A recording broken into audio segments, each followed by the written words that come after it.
called the long count calendar, which is a cosmological size calendar, galactic size calendar, which works on measuring our solar system around its galactic center. So the Olmecs, the Toltecs, and the Maya were able to calculate the exact position of our solar system around its galactic center within about 1 day in 5,250 days. They were absolutely savants when it came to mathematics and being able to calculate. What I've used life for and the expeditions is to identify what my particular area of expertise or groove happens to be. And you can only do that if you're willing to press out and take some risks and do some adventures. And if you're disappointed with what you get, okay, well, learn from that. And if you're inspired by what you get, okay, learn from that. But it's all a learning process to be able to come home to who we really are so that we're comfortable in our own skin and we don't have to compare ourselves to other people.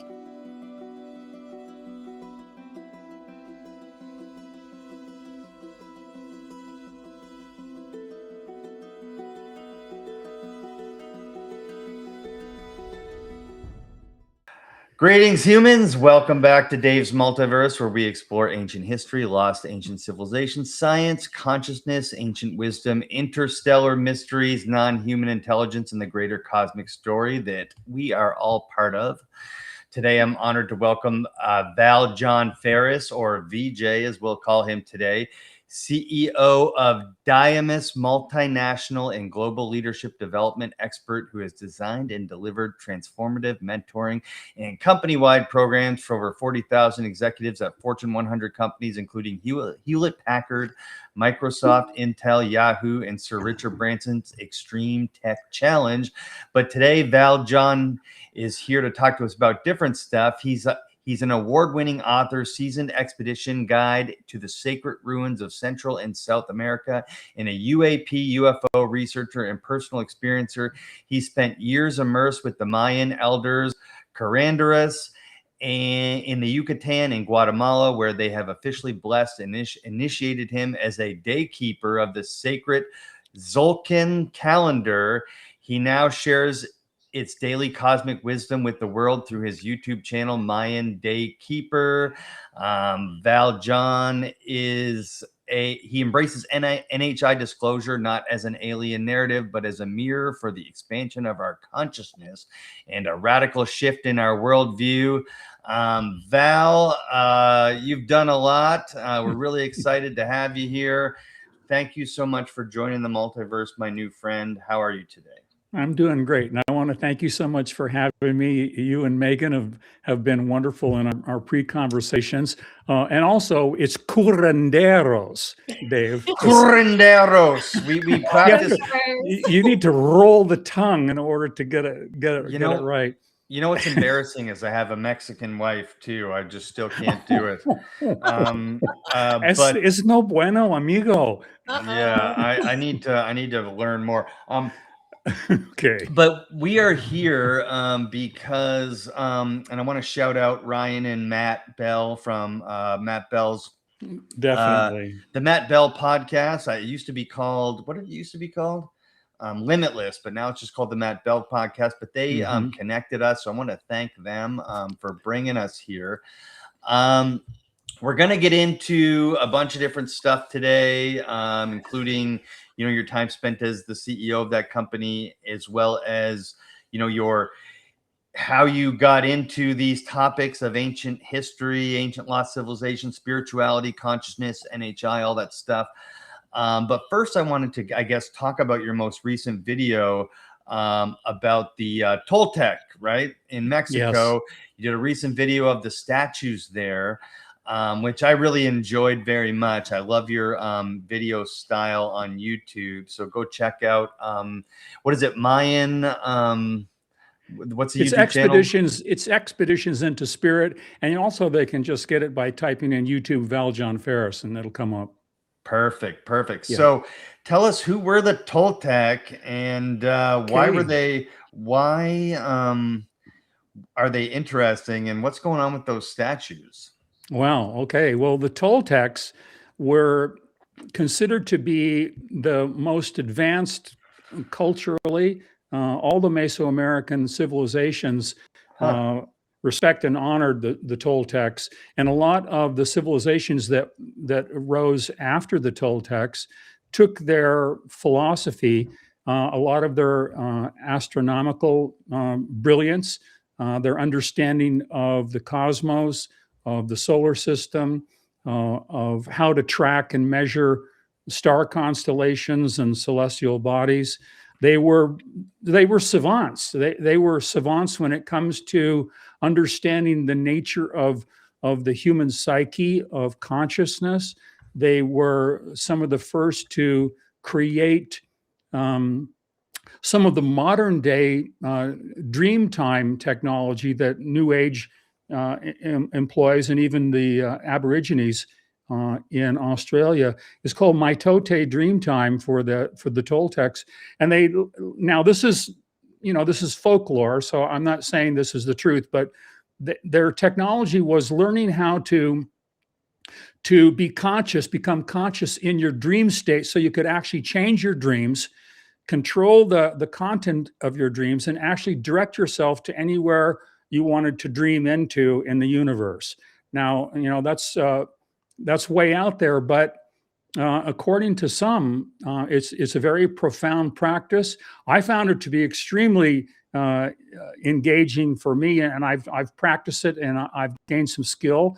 Although there are some dreams that I don't want to remember or try to direct myself to again, but nonetheless, they were brilliant in every area of life, and they reigned around 750 A.D., I think. And outside near Mexico City, or Tula, it was considered to be their capital. And the giants, the statues that you mentioned, are what's called the Atlantean giants, not like Atlantis, but more like the Spanish version or a Mesoamerican version of that term, spelled a little bit differently, and the meaning's a little bit different. But these are basalt, solid stone basalt statues that are between 15 and 16 feet high, I think.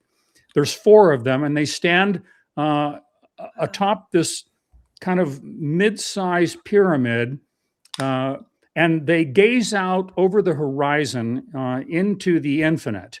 And I'd known about them for years and hadn't had a chance to schedule one of my expeditions there. But 7 years ago, I planned an expedition to Teotihuacan, which is near Tula, and I decided to extend the expedition into Tula, where the Toltecs were, and I'm really glad I did. So, upon arriving at this site, it's absolutely breathtaking. I mean, I literally fell to the knees of my heart. I'm part Cherokee and Cherokee, so I have a connection with the indigenous people. So emotionally, I feel a bond with them. But going to this place and standing in front of these giants, I felt so small. I felt like I wasn't alone in the universe. And there was just something about the way they're carved. They have what looks like helmets on their heads. Yeah. They have like gear. They wear these gear belts that have what looks like advanced tools hanging from the belts, and also spear throwers. They have these huge, what look like metal chest plates, almost like armor, that are just there. You can see them. They're up just below the head. You can see them, and these things are absolutely otherworldly. And I remember just standing there, and I got a chance to sit at the feet of that one that's right in the middle there, next to my picture. And I sat down on its toes in a little meditation position. I closed my eyes, and I kind of just tapped into or felt the energy from these things. And it was absolutely extraordinary. I closed my eyes, and I got the image of the cosmos and of the stars, and of these things actually being sentries that came from those stars, and their faces, if you see, they are fixed on the horizon and up into the sky. So they are the sentries for the Toltecs that guarded their civilization and also provided the connectedness between what we would consider to be the finite reality of our lives and the infinite nature of the cosmos. Wow. Are the Toltec older than the Maya then? Yeah, they are. They're older than the Maya, but the Maya also were existing around the same time, and there was a convergence that happened. So yeah, the Toltecs were prior, but there was an interconnectedness, so that the dates of when one civilization rose and the other fell is a little bit speculative. But like Chichen Itza, for example, is a place where the Toltecs had an influence on the Maya, and then the Maya had an influence on the Aztecs. So there's kind of an interconnectedness between the cultures, though, in terms of what they believed in. Okay. And here's you at Chichen Itza. I've been there a couple different times. It's it's a weird experience when you're there because it's almost like a tourist attraction nowadays. It's hard to soak in the spiritual energy when there's like people trying to sell you stuff and there's like tourists running around and whatnot. But you can't not feel it while you're there. And it's really just a spectacular sight. This pyramid has mostly been rebuilt, which is a little bit of disappointment, but it's still, spectacular. You mentioned how those Toltec statues were looking, towards the horizon, towards infinity. Are a lot of these ancient cultures emphasize like celestial alignments. Was there a transfer of information to the Maya from the Toltec when it came to that kind of thing?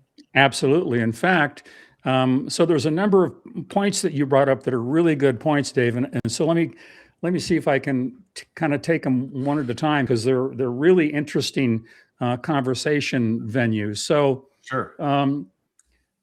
I think the first thing is that the civilization started long even before the Toltecs.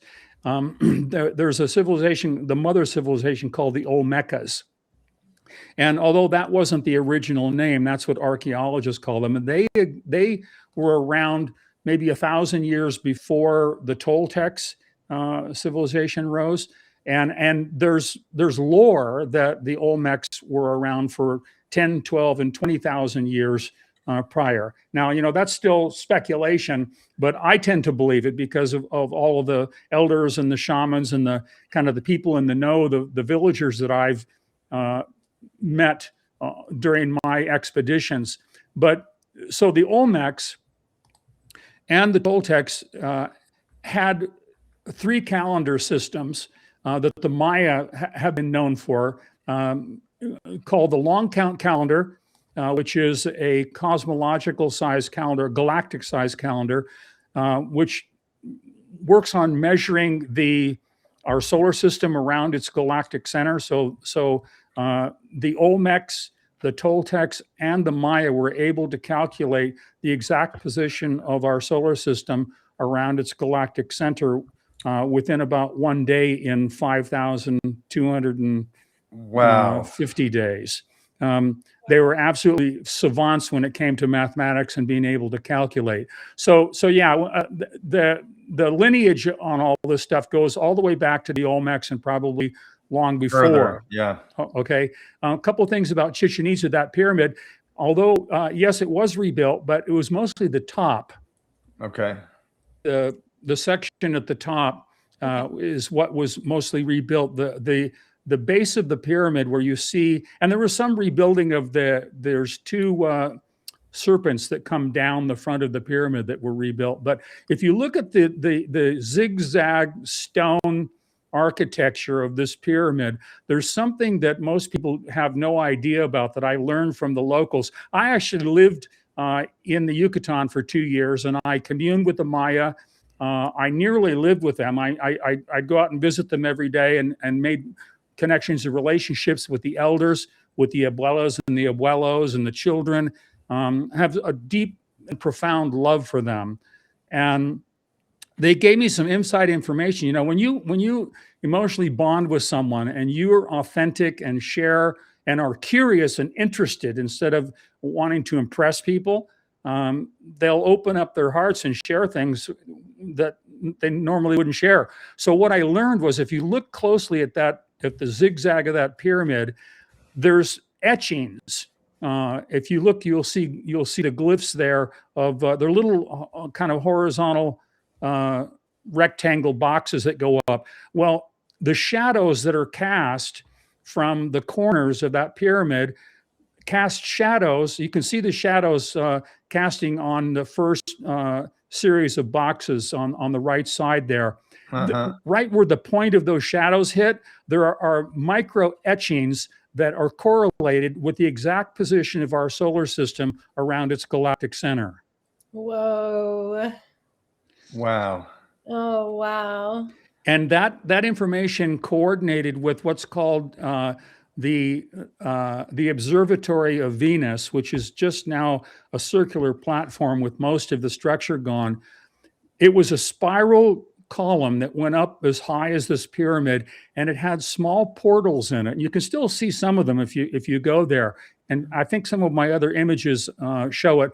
Certainly the video crew I took to the Yucatan, where I taped a lot of these sites and went into detail about them, has an image of it. But the observatory there has these little portals where the sun comes through and hits other little etchings on the inside of the column that calculate the exact position of Venus. Now you'd wonder, well, why would Chichen Itza? Yeah, well, because the orientation of Venus to the Earth and to the sun provides a triangulation where they can get a fix on the position of the solar system in our galaxy. Okay, interesting. So we just talked to a guy who thinks that Venus collided with Earth several thousand, or I don't even know when did he say, Megan? Like millions of years ago. Yeah, but I'm glad I wasn't here for that event. Yeah, same. Well, yeah, the way he described it was like, absolutely catastrophic, but also shaped the Earth as we know it. I wonder if they knew a little bit about that. One thing I always think about when people say that this was rebuilt was that when you're standing about where you're standing, maybe off to your right a little bit, when you clap, the sound goes all the way up the stairs and then whistles. And I don't think that's part of the rebuilding of it. Do you? I don't. In fact, that clapping, people associate it with the curve of the pyramid, but actually the ball game of life and death is just on that same side, outside of this frame. Correct. Now, that's a long Colosseum-like area that echoes extensively. So when you clap, the sound goes behind you into the ball game of life and death area, and then bounces back out, hits the pyramid, and then hits your ears. Wow, I didn't know it went to the ball game and then back. That's wild. I've actually heard of other pyramids having really interesting acoustic properties where if there's not too much other noise going around it, that somebody can be standing at the top and at the bottom, and it's like you're having a direct conversation as if they were right in front of you. So exactly, that's right. Well, you can talk. I think there probably is some anomaly, Dave, like you're saying, though, about the El Castillo, which is what this pyramid is called. It does have auditory properties like that, so it's not completely the ball game of life and death behind it, but everything, I think, has a mysterious, otherworldly set of dynamics about it at these ruins. I love that. What if history isn't linear? What if civilizations rise and fall again and again? Discover the shocking truth in Déjà Vu. Has Everything Already Been? By my friend Aleksander Czeszkiewicz. Grab your copy now on Amazon. The link is in the description below. And subscribe to Dave's Multiverse on YouTube, Spotify, and Rumble today so you don't miss a thing. Yeah, I agree. Otherworldly significance, otherworldly message, you know, when it comes to these sites. Mainstream archaeology will, you know, try to make sense of them in a way that I think is an oversimplification. Wouldn't you say, Val? I would, yeah. Some of them are very progressive, and they break away from, you know, the litany that these ancient sites and monoliths were created with stone hammers and copper chisels. But yeah, they downplay a lot of things, and you know, we can talk later about some of those things in terms of what they downplay in particular. But that Chichen Itza is an extraordinary site, and I was just so inspired about being there. And I go to these sites early in the morning, so you know, around 8 o'clock when they first open, there are less tourists. And also, when I take people on expedition, I take them to the little villages where the Mayans actually live around these sites, and give them a chance to sit with these indigenous people, and they will take you to some extraordinary places near the sites. Like there's some cenotes that are near Chichen Itza that have ruins in them that most of the world has never seen. They're absolutely extraordinary. Oh my goodness, let's go. Yeah. Yeah, and Chichen Itza has sophisticated astronomical alignments, including the whole serpent dealy, which is on what's the date that it does that on? Solstice? One of the solstices. It actually does it on both solstices, I think, and far more. I think, you know, Yeah, as I mentioned, it's about on March 20th and September 21st. So yeah, it does it on both. What as I mentioned before, a lot of these pyramids are actually measurement devices. They're not just, they weren't used just for ceremonial purposes or for you know, showcasing royalty. They actually had purposes for calculating. They were very interested in calculating. You know, you have to wonder why the ancients, and not just the Maya, but I mean all around the world, there's a fascination with the stars and with equinoxes and solstices, and you have to wonder why. And of course, mainstream archaeology says that it's all about planting and you know, natural cycles and things. And some of the ancient laws around when to war and when not to war, things like that. But what a lot of people don't realize is that these sites, they're oriented that way because they were interested in measuring the actual movement of the Earth around the sun and the solar system around its galactic center for purposes of what the ancients called the ancient universal order. They had a philosophy that as the Earth would pass around the sun, a lot like astrology, there's certain energetic changes that happen depending on where you are in the zodiac. You know, there's that's been around for a long, long time. In fact, astrology came from the ancient astronomy measurement systems that they had. But the Maya, the Toltecs, and even the Aztecs took it a lot further with measuring the galactic movement. Imagine that different parts of our solar system moving through the galaxy have different energetic fields. At a quantum level, there's different quantum dynamics. There are places in space that have literally no mass whatsoever, and other places that have particles. There are places that have electromagnetic anomalies. And when the Earth travels through them, just like solar flares, will affect not only the electrical systems on the Earth and satellites, but they affect the human psyche also.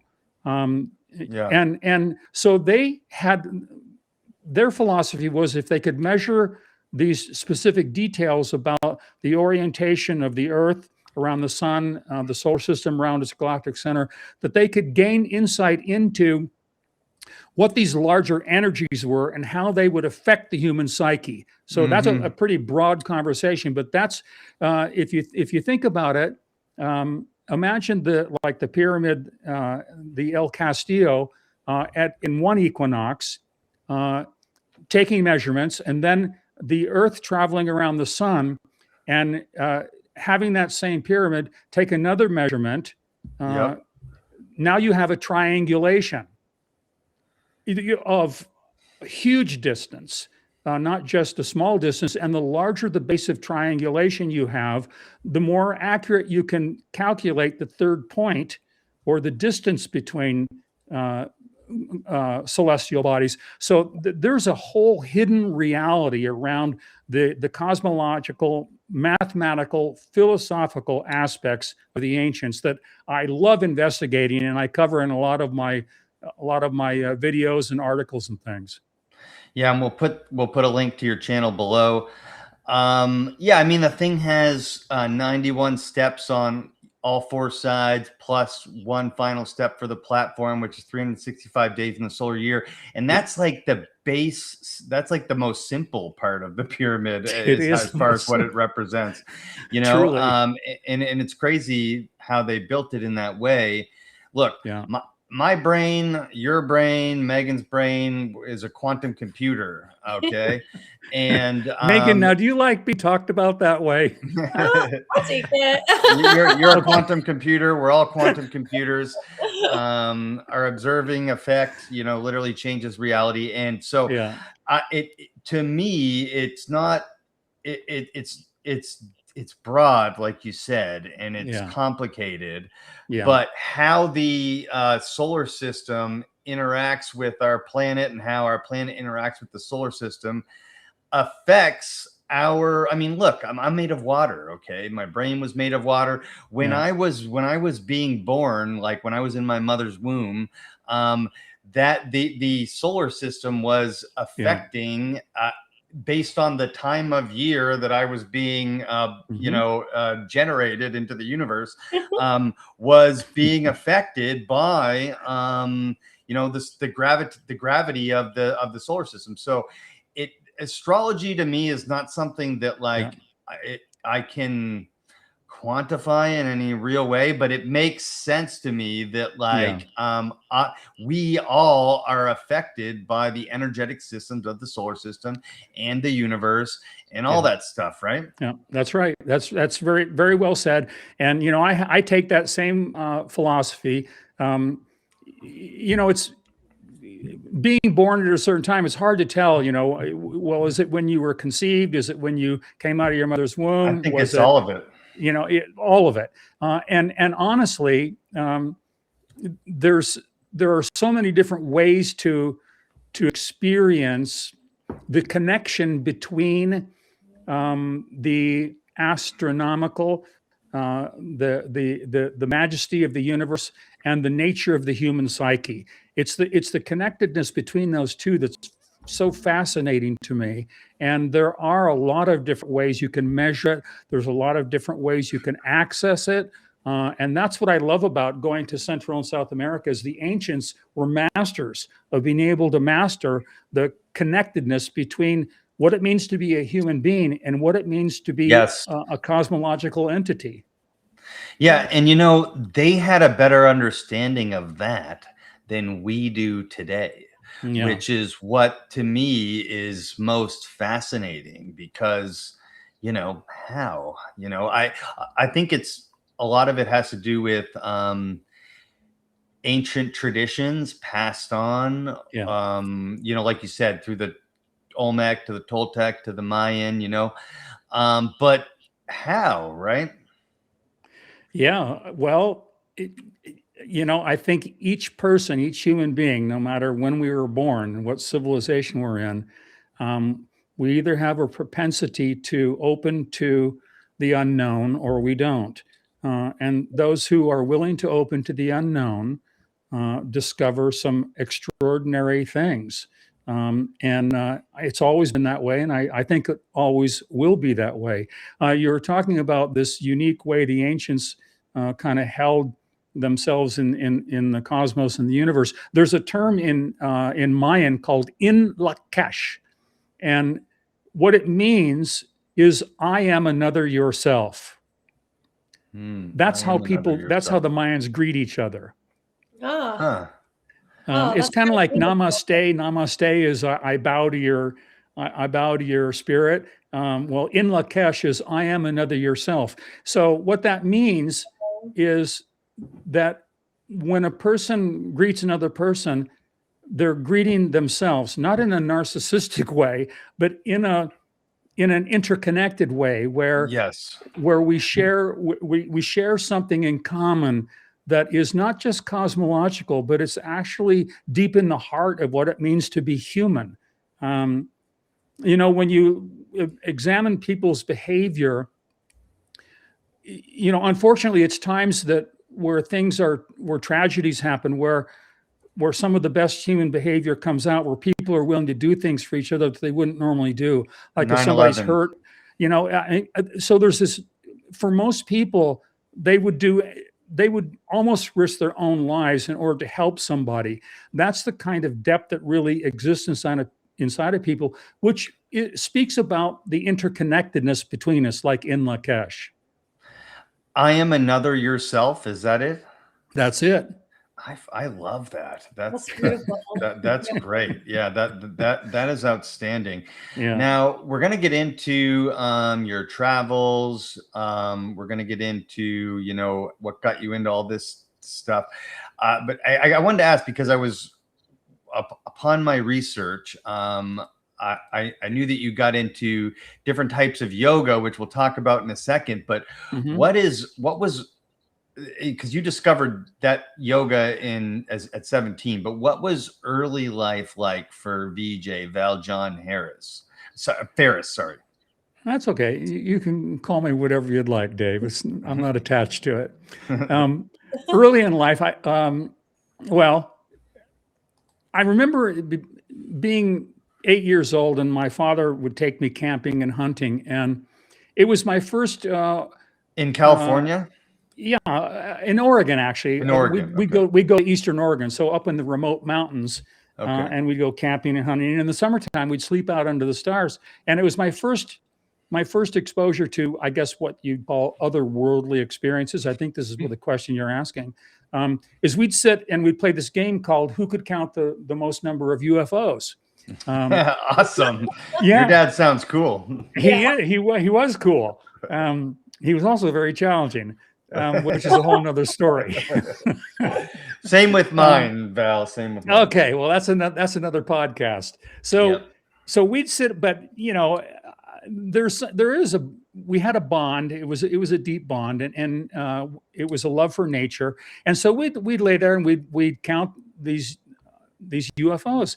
And at that time, there weren't many satellites in high or low Earth orbit. So these were true anomalies. And what's interesting about them is we'd count sometimes a dozen or 2 dozen in a night. And these things wouldn't just go straight across the heavens. They would zigzag. They'd make 90-degree turns. They would do U-turns. They would dematerialize in one part of the night sky and then materialize in another part of the night sky. They were absolutely fascinating, and they had, when you look at the observatory, or not the observatory, what do they call it? Up in the low Earth orbit, we have our station up there. Oh, the International Space Station. ISS. There you go. See, I'm really good with ancient terms, but it's the modern ones I have a problem with. It has a metallic sheen to it. You can tell that it's not a star. It's got something about it that's metal, right? Well, these objects that we saw had that same kind of metallic look to them. And something interesting happened then that I didn't put together until later on as I became an adult, which is that I'd get this ringing in my ears. you guys, it was odd. It was like tinnitus, a high pitched frequency that would come when some of these bigger anomalies would shoot across the sky. And I didn't realize it at the time, but there was some kind of an otherworldly connection, almost like a homing signal for me. And what happened was, when I became a teen and when I started studying Buddhism, and I took my vows of Bodhisattva at 17, like you talked about with yoga, and Paramahansa Yogananda was one of my first. Paramahansa Yogananda, I got it. Yeah, yeah, exactly. I was practicing that before. Well, I said it for you there. So, but this ringing in my ears was a homing signal, like a calling card. And it was a calling card for me to go explore otherworldly experiences in my life. And it's what set me on to having such extraordinary experiences. I would sit and close my eyes and listen to this ringing, when I was in my 20s, and I would get an image. For example, I'd get an image of I was living in California at the time, in Northern California, and I'd get an image of Joshua Tree Desert. And I'd been down to Palm Springs before, so I knew what it looked like. But I'd get an image of this remote part of the desert. And at that time, I had some spare time. I was still working on my corporate programs and things, but I'd be able to take some time off. So I jumped on my Harley Davidson, rode down to Palm Springs, went out into the desert, into the restricted zone, which is my MO. It's where I like to go. Megan can relate to that. I like that. And I did an expedition on my own back into a Joshua Tree until I got to a place where it felt like the vision I saw when I got this ring in my ears, and I had one of the most extraordinary experiences of my life, that had to do with a mountain lion that almost ate me. But didn't. And then a star constellation that appeared in the heavens above me after the mountain lion decided not to eat me. Now that's another story. It'll take some time to share that story, but I want to stick with the answering your question, which is, it started early on in life, and this ringing in my ears has been the main calling card for these otherworldly experiences that I've had. Yeah, and we're gonna talk about how that ringing in your ear experience is related to a NHI UAP experience you had recently. Okay, so hang in there, guys. But you mentioned people who are open to the unknown. Like, I've spent a lot of time in the desert, including Joshua Tree, several times into Joshua Tree, several times in the deep forest. I feel like I'm open to the unknown, Val. Yeah. But why haven't I seen a goddamn thing? Like, I want to see something so bad. Maybe that's my problem. I keep asking people this question, Megan. But like, because I think that there's something to do. This is going to sound a little woo-woo. Okay. But it's something to do with my psychology, something to do with maybe I'm a new soul instead of an old soul or something like that. But there's something that these things are hiding themselves from me specifically, or I'm hiding myself from them. Am I making any sense at all? No.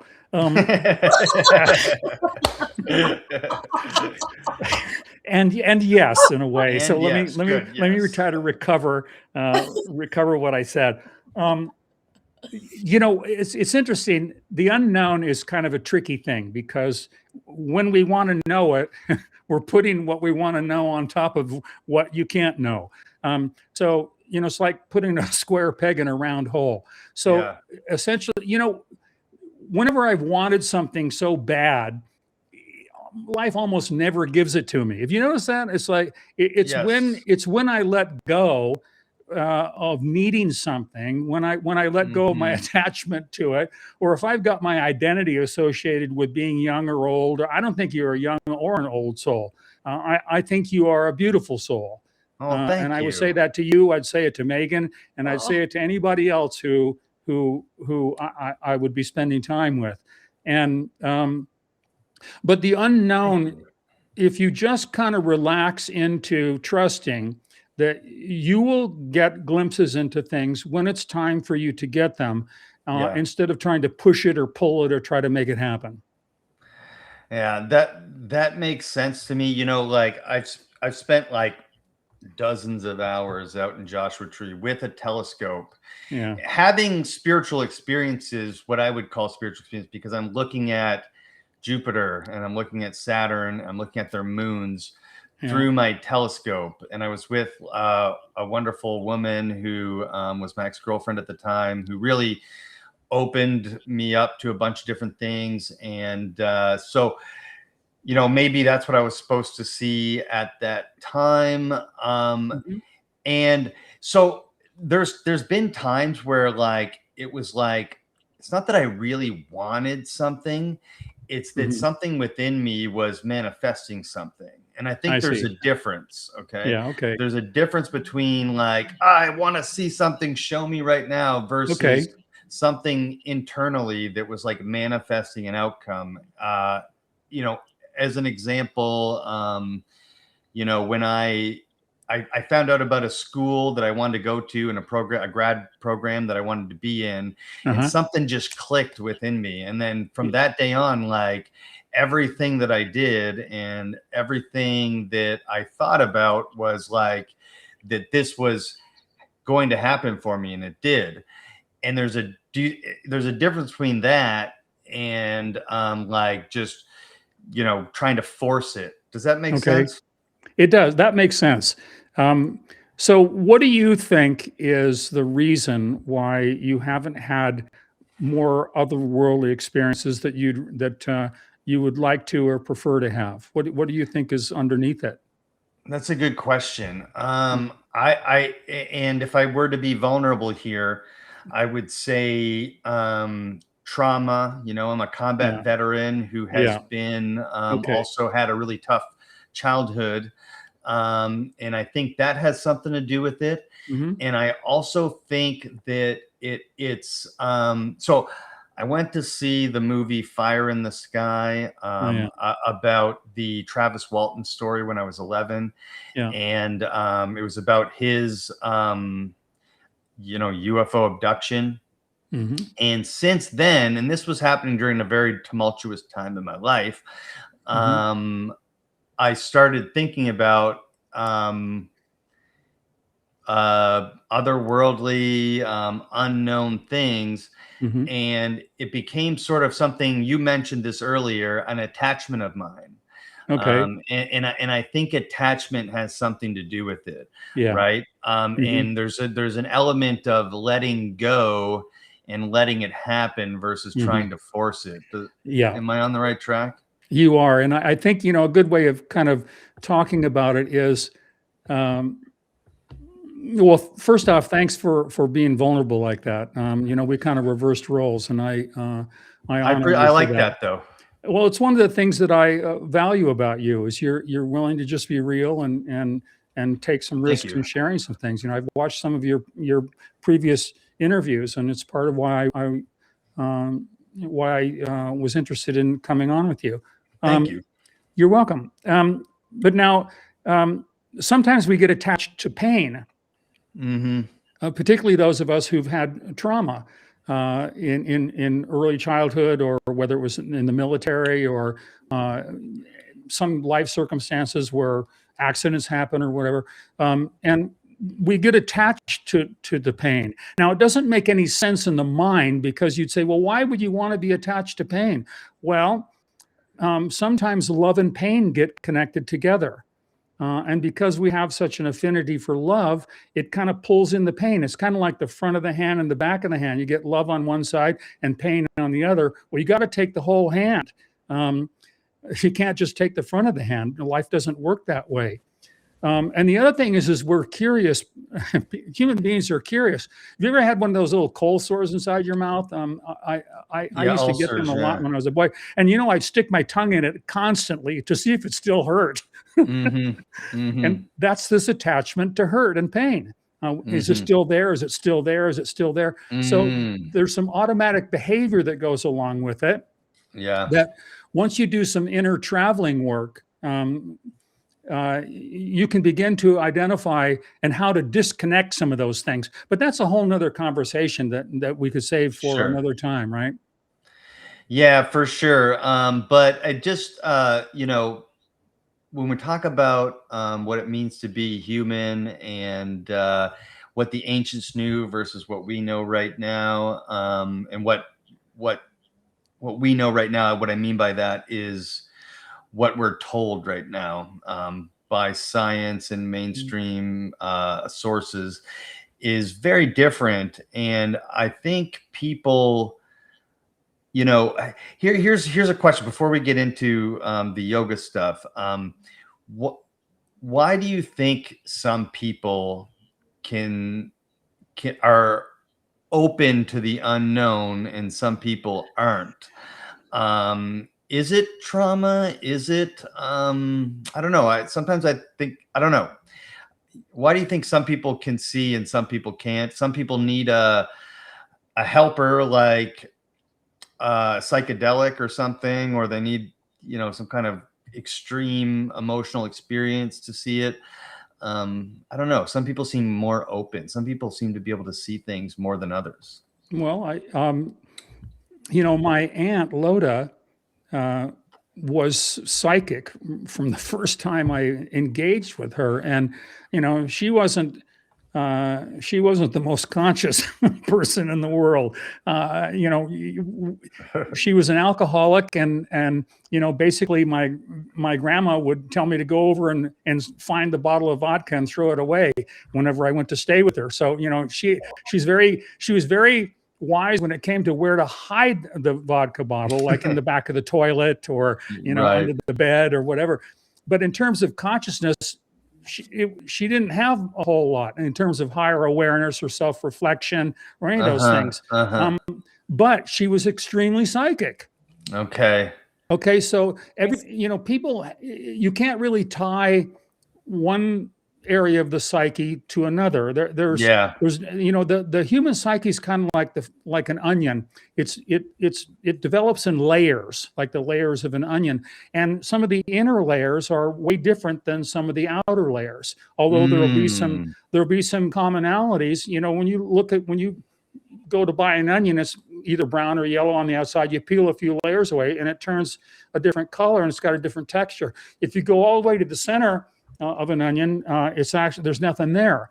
It's actually an empty core, which is also synonymous to the human psyche. When you go all the way down through the layers of the human psyche, you get to a place where there is nothing, where there's no self. And it is that place that I call the veil, where the veil between the finite and the infinite lifts, and you begin to realize that who you are is not who you thought you were, that you are a much bigger space and a much bigger entity than just what you were cast into in terms of your identity and the layers of your personality, as it were.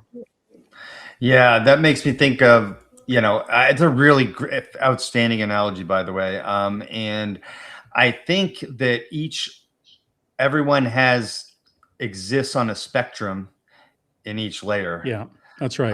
And that's the answer to your question, I think, is that people are just different. They have different skills, they have different capacities, different abilities. We can say some are better than the others, but really it's just like a diverse mix.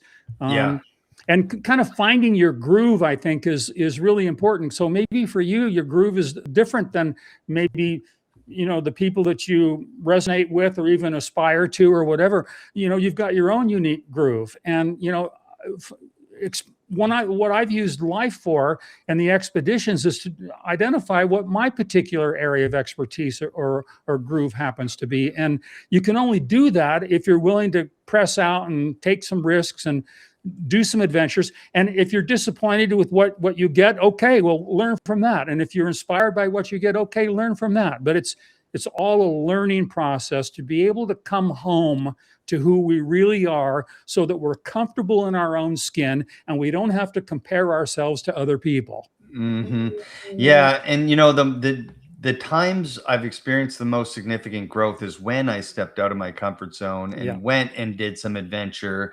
And those are times in my life where I hold most dear in my heart. So thank you very much for this therapy session, Val. I appreciate that. I'll send you a bill along with some of the graphics. Yeah, I appreciate that. That was beautiful. So I know this is important to your spiritual development, which goes directly aligns with your desire and your calling to go to these ancient sites and things like that. Okay. So at age 17, you discovered Paramahansa Yogananda, okay, as well as Kriya Yoga. Megan, do you want to go ahead and jump in?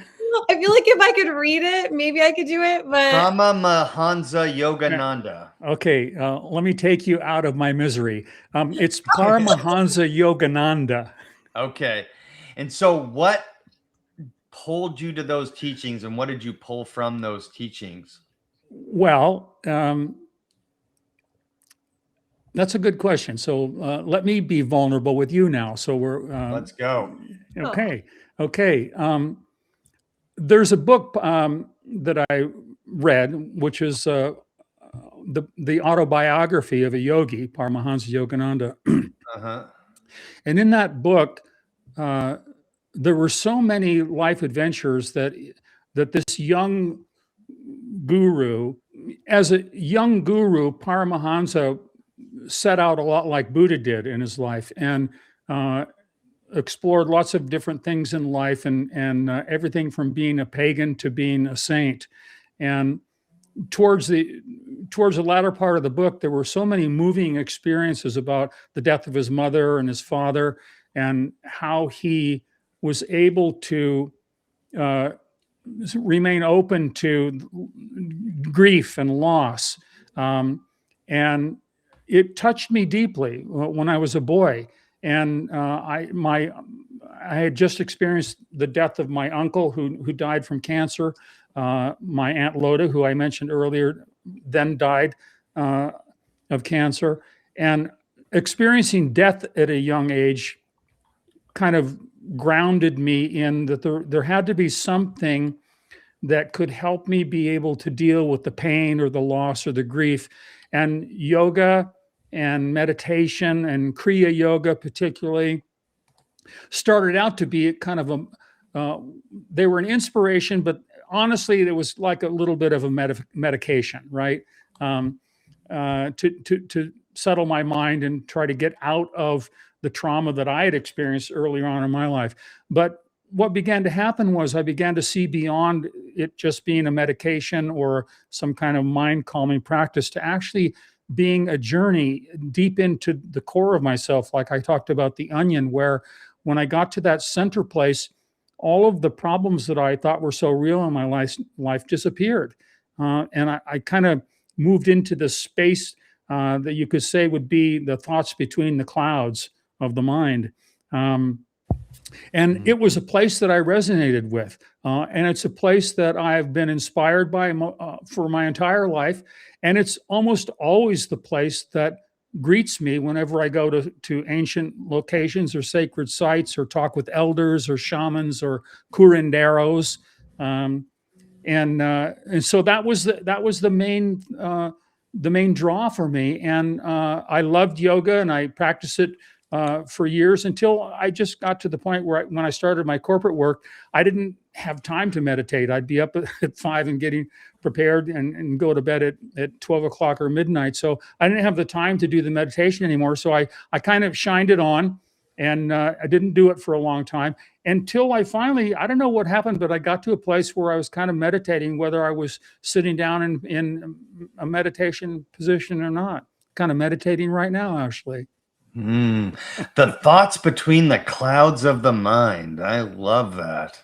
Okay. I appreciate because I think we've all gotten there at some point in time or whatever, where, the automatic thoughts that we're experiencing kind of dissipate, like clouds do. And then we're there with our true self, experiencing what that's like. And it's a struggle for some people. And yoga, meditation. These are all sort of doorways into that, right? Yeah, they are, for sure. No question about it. Yeah. And you mentioned, your corporate life. So let's talk about that a little bit, because that's fascinating to me. This is your company. You're the CEO of this company. Can you talk to us a little bit about how you got into this and what exactly you were doing as a Sure. corporate CEO? Sure, yeah. So this is my company, Dymius Multinational, and it's been in existence for over 30 years. And what started me in the corporate world was as a very young man, I was given the opportunity to be the production manager for Buckminster Fuller. Now, Bucky Fuller, nowadays, a lot of people don't know who he was because he was prominent back in the 70s, and then he died in 83. So it was between the early 70s and the early 80s that Bucky was most influential. But he's the creator and inventor of the geodesic dome. And you know about buckyballs, this quantum or molecular level structures they have for chemistry. So Bucky was a theologian and a scholar and an engineer, and he actually invented the trim tab. You know, there's as a budding pilot for myself, I learned about the trim tab on a little Piper Cub plane, the little flaps that come up, and it helps with your navigation. And trim tabs are also used on the rudder of great ships of state, and it's a small, thin, 4-inch wide and 20-foot long piece of metal that's on hinges on the back of the rudder of great ships of state. And Bucky invented this trim tab in World War II. And what it does is this trim tab made it possible for the Navy to build aircraft carriers of a larger size, because there got to be the point where the rudder, you needed a bigger engine in the aircraft carrier to turn the rudder than it was needed to be bigger than the boat. So they needed some way to trim tab, some way to create an influence on the navigational capabilities of their aircraft aircraft carriers. And so he invented this trim tab. And so what happens is that a small motor turns this trim tab into the prevailing water, and the prevailing water assists the rudder in making the kind of turn it needs to make. And he took that analogy and said that human beings are like trim tabs, and that just because we're very small people doesn't mean that we can't make a huge difference in life. Aww. Like a trim tab. And that philosophy stuck with me. I was inspired. I produced a series of events for him, and I learned so much from him. And he's the guy who said that Earth was like a spaceship. He called it Spaceship Earth. So although he wasn't into UFOs, he was very much into cosmological geometry, mathematics, physics, and he understood it more from a scientific point of view. But Bucky Fuller is who inspired me to go into working on programs that help develop higher consciousness. He would talk about that. He used to quote Einstein that, and I think Einstein said that we can't solve the problems in the world at the same level of thinking that created them. All right. So you got to have a higher consciousness to be able to kind of rise above the problems we create. So, and that stuck with me, and it became the main central philosophy of Dymius Multinational. So I started a corporation and went into business. I worked with one of my first major gigs was Ma Bell, that was transitioning into the Pacific Telesis Corporation, and I worked with training 5,000 managers and executives and first line supervisors in how to raise their level of consciousness. Now consciousness is a kind of a woo-woo topic, and how did I get it into the corporate world? Well, I tied it to look. Here's the thing: if you're not aware of the impact you're having on your team, you're not going to be a very good manager. You have to pay attention to how you're coming across, to what you're communicating, what kind of effect are you producing in the people that you manage or talk with or work with, or what about your clients? What kind of impression are you leaving? And in order to monitor the impression you're having, you have to monitor your internal processes. You have to understand how you're kind of made up emotionally, and what triggers you, what gets you mad, what makes you maybe try to control things. So I tied raising one's consciousness to raising one's ability to be productive. And that connection enabled me to be able to do, for almost over 30 years now, consciousness raising work in the corporate world. That's so cool.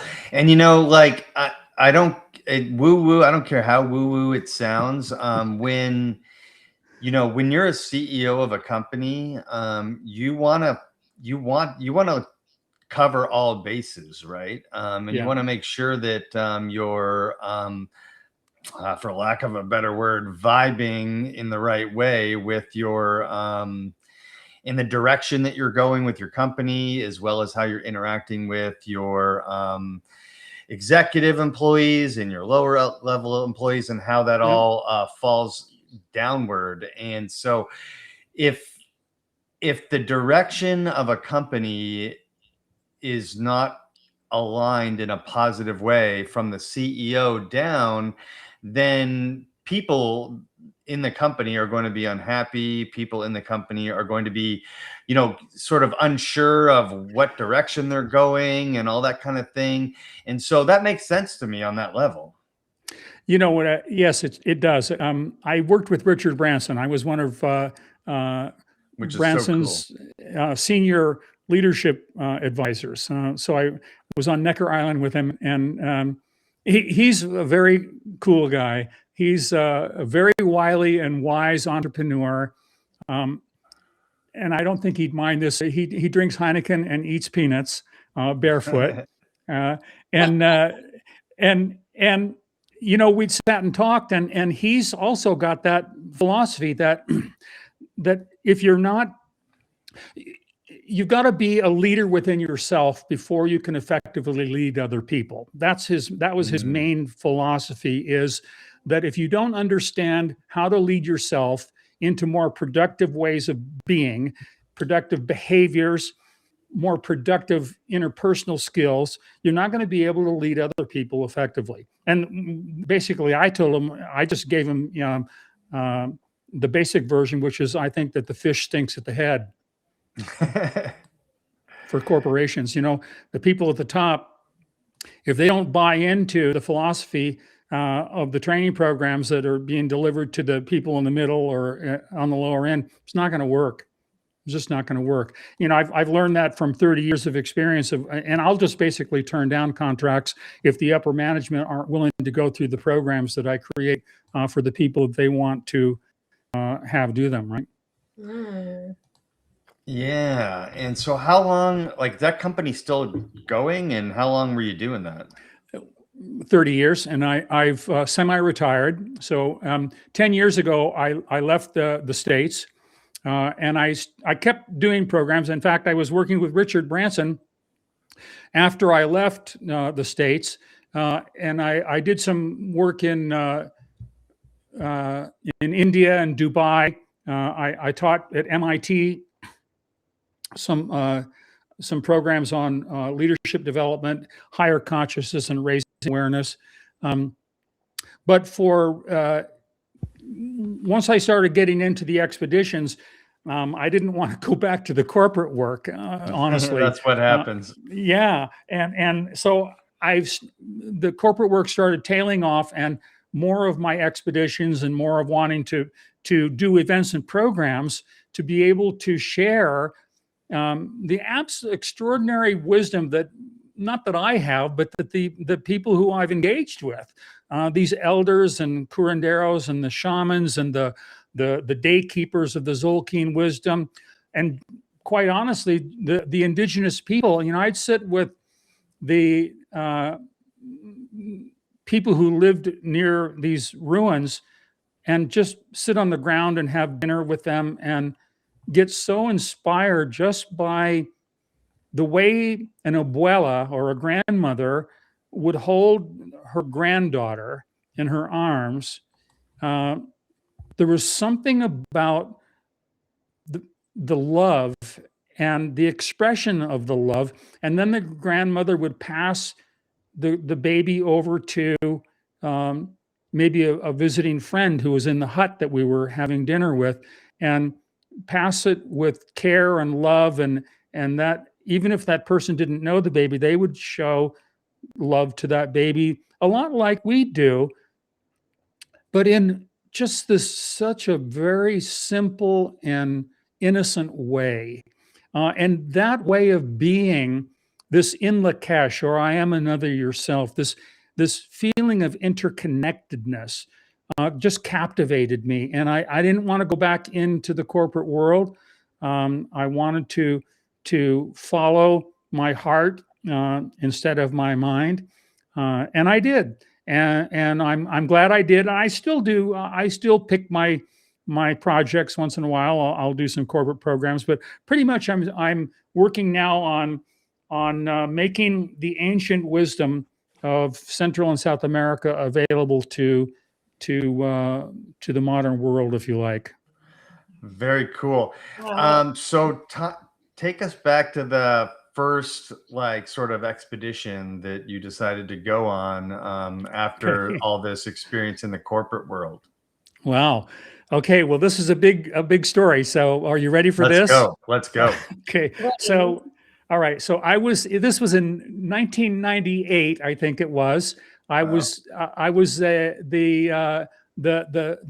senior lead for a multi-vendor project with Hewlett-Packard Company. It was a multi-country project where Mexico, Brazil, Argentina, Paraguay, and a number of other smaller countries were involved. And these are HP executives and managers from all of those regions, came together in Mexico City. And I put together a week-long leadership program and had a wonderful time with everybody. There must have been 1,000 people there or more in the different programs, and myself and the other vendors and the facilitators that I co-led programs with. We had such a great time with people.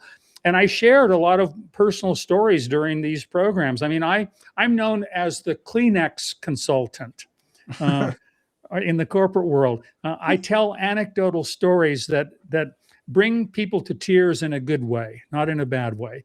And so I shared some stories about my earlier life and about some of the other interests that I had. And I shared about my UFO experiences with my father in these programs.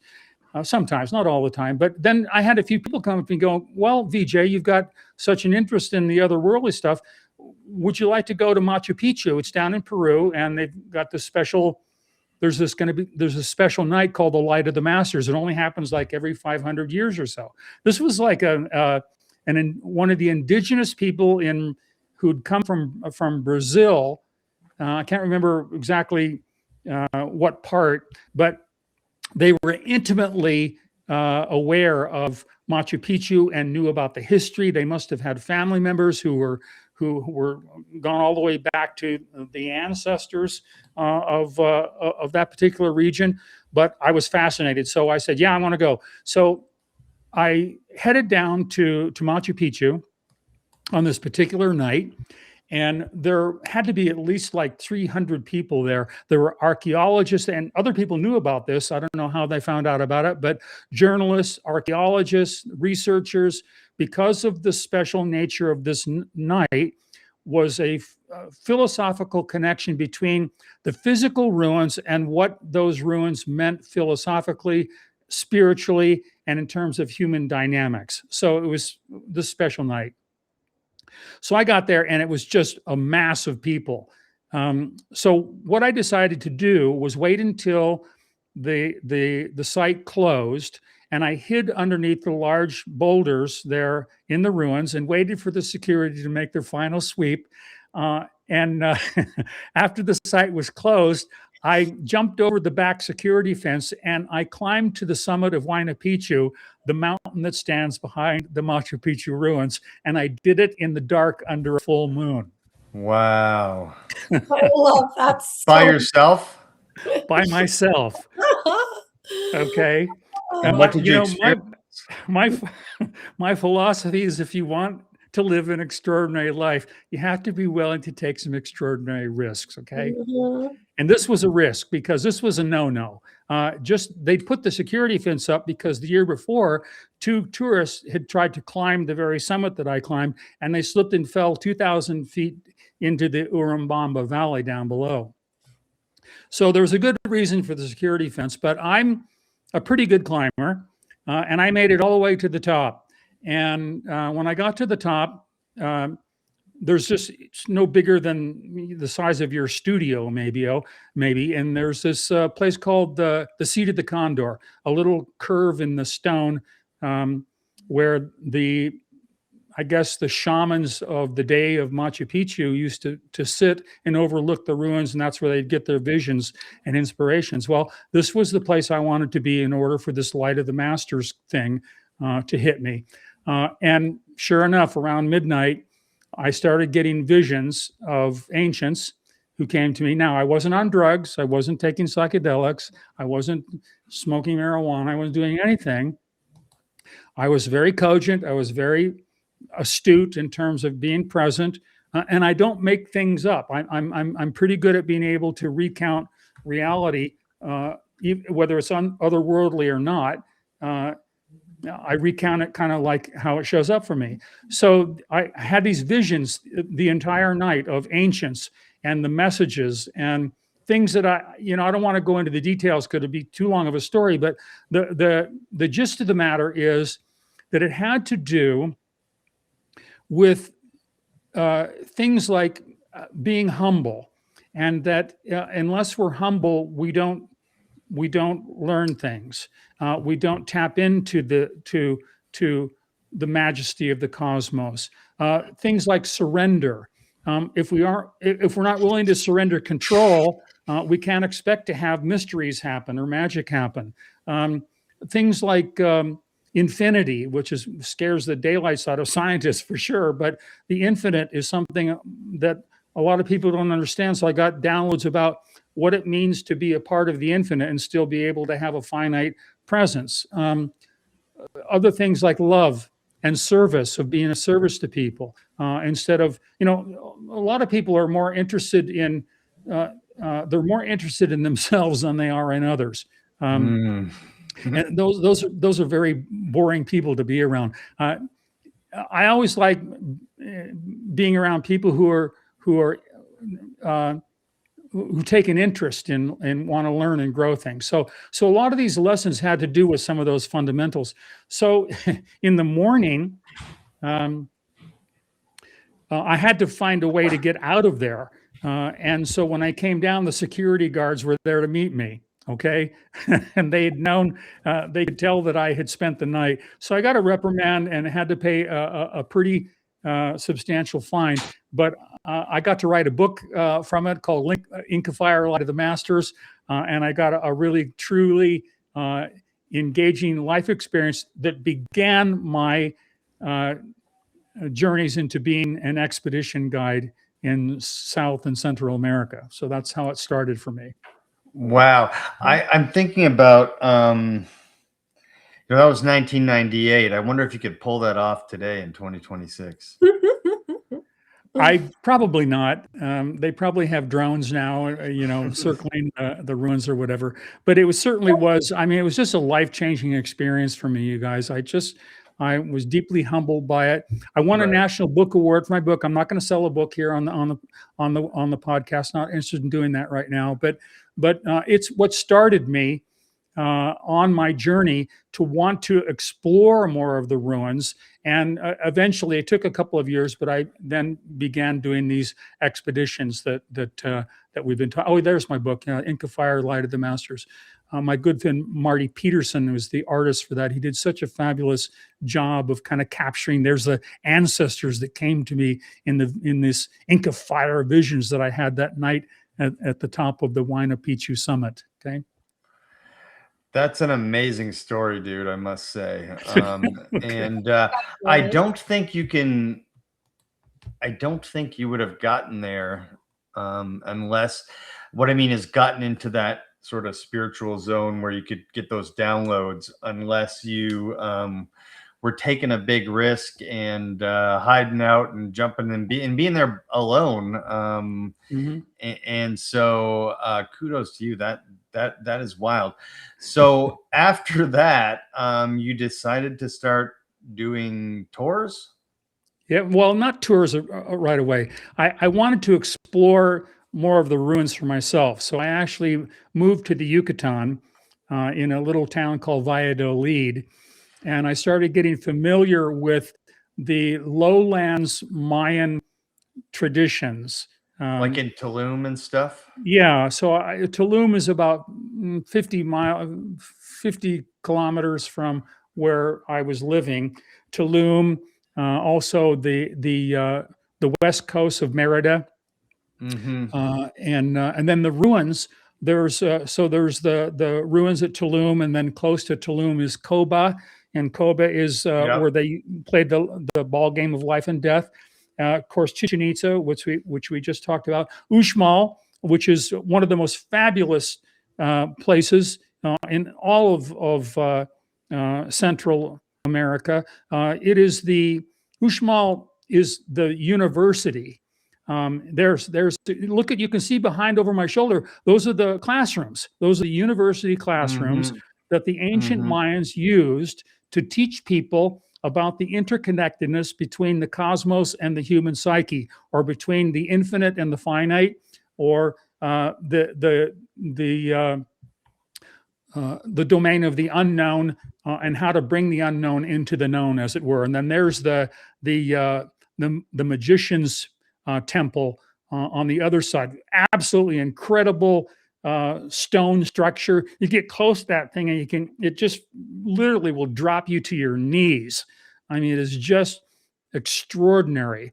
And then there's Oshkentok, which is near this site. That's an underground labyrinth where they put it was for the young graduates, actually, of Uxmal. They take these young hotshot graduates and they'd stick them in this underground labyrinth, and then the other side of the labyrinth, they'd insert a jaguar or a puma and see who came out the winner. Whoa. These are stories that I heard from the elders. Now, whether they're true or not, I'm not gonna claim that they're true, but the elders that lived there near these ruins had a good time telling me these stories. So at least that's the recount. And then there was other places, cenotes. So, the sacred cenotes. There's over 300 sacrificial cenotes in the Yucatan, and I did some scuba diving into them. And I've got a video of one scuba dive I did into a sacrificial cenote where I met the goddess of death, Xibalba, and almost died because my BC failed. And I dropped under the black waters 120 feet to the bottom of the cenote and almost lost my life. It's another story. Maybe we can go into details on that one another time. But yeah, couple of years getting familiar with the ruins myself. I always like to have some deep personal experience, and also I'm a researcher, so meeting the locals, studying archaeological documents and the codices from the Popol Vuh, the ancient Mayan codexes, and some of the others, putting it all together before I started doing my official expeditions. I always like making sure that I have something unique to offer people,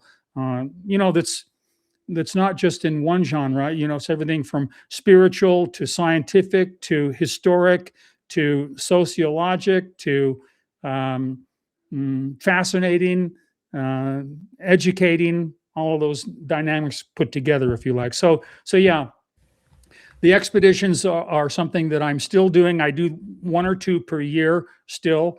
And I've branched out to places beyond the Yucatan, all the way, as I mentioned, from southern Peru all the way to the northern borders of Mexico. So, Val, VJ, sorry, I know you told me to call you VJ.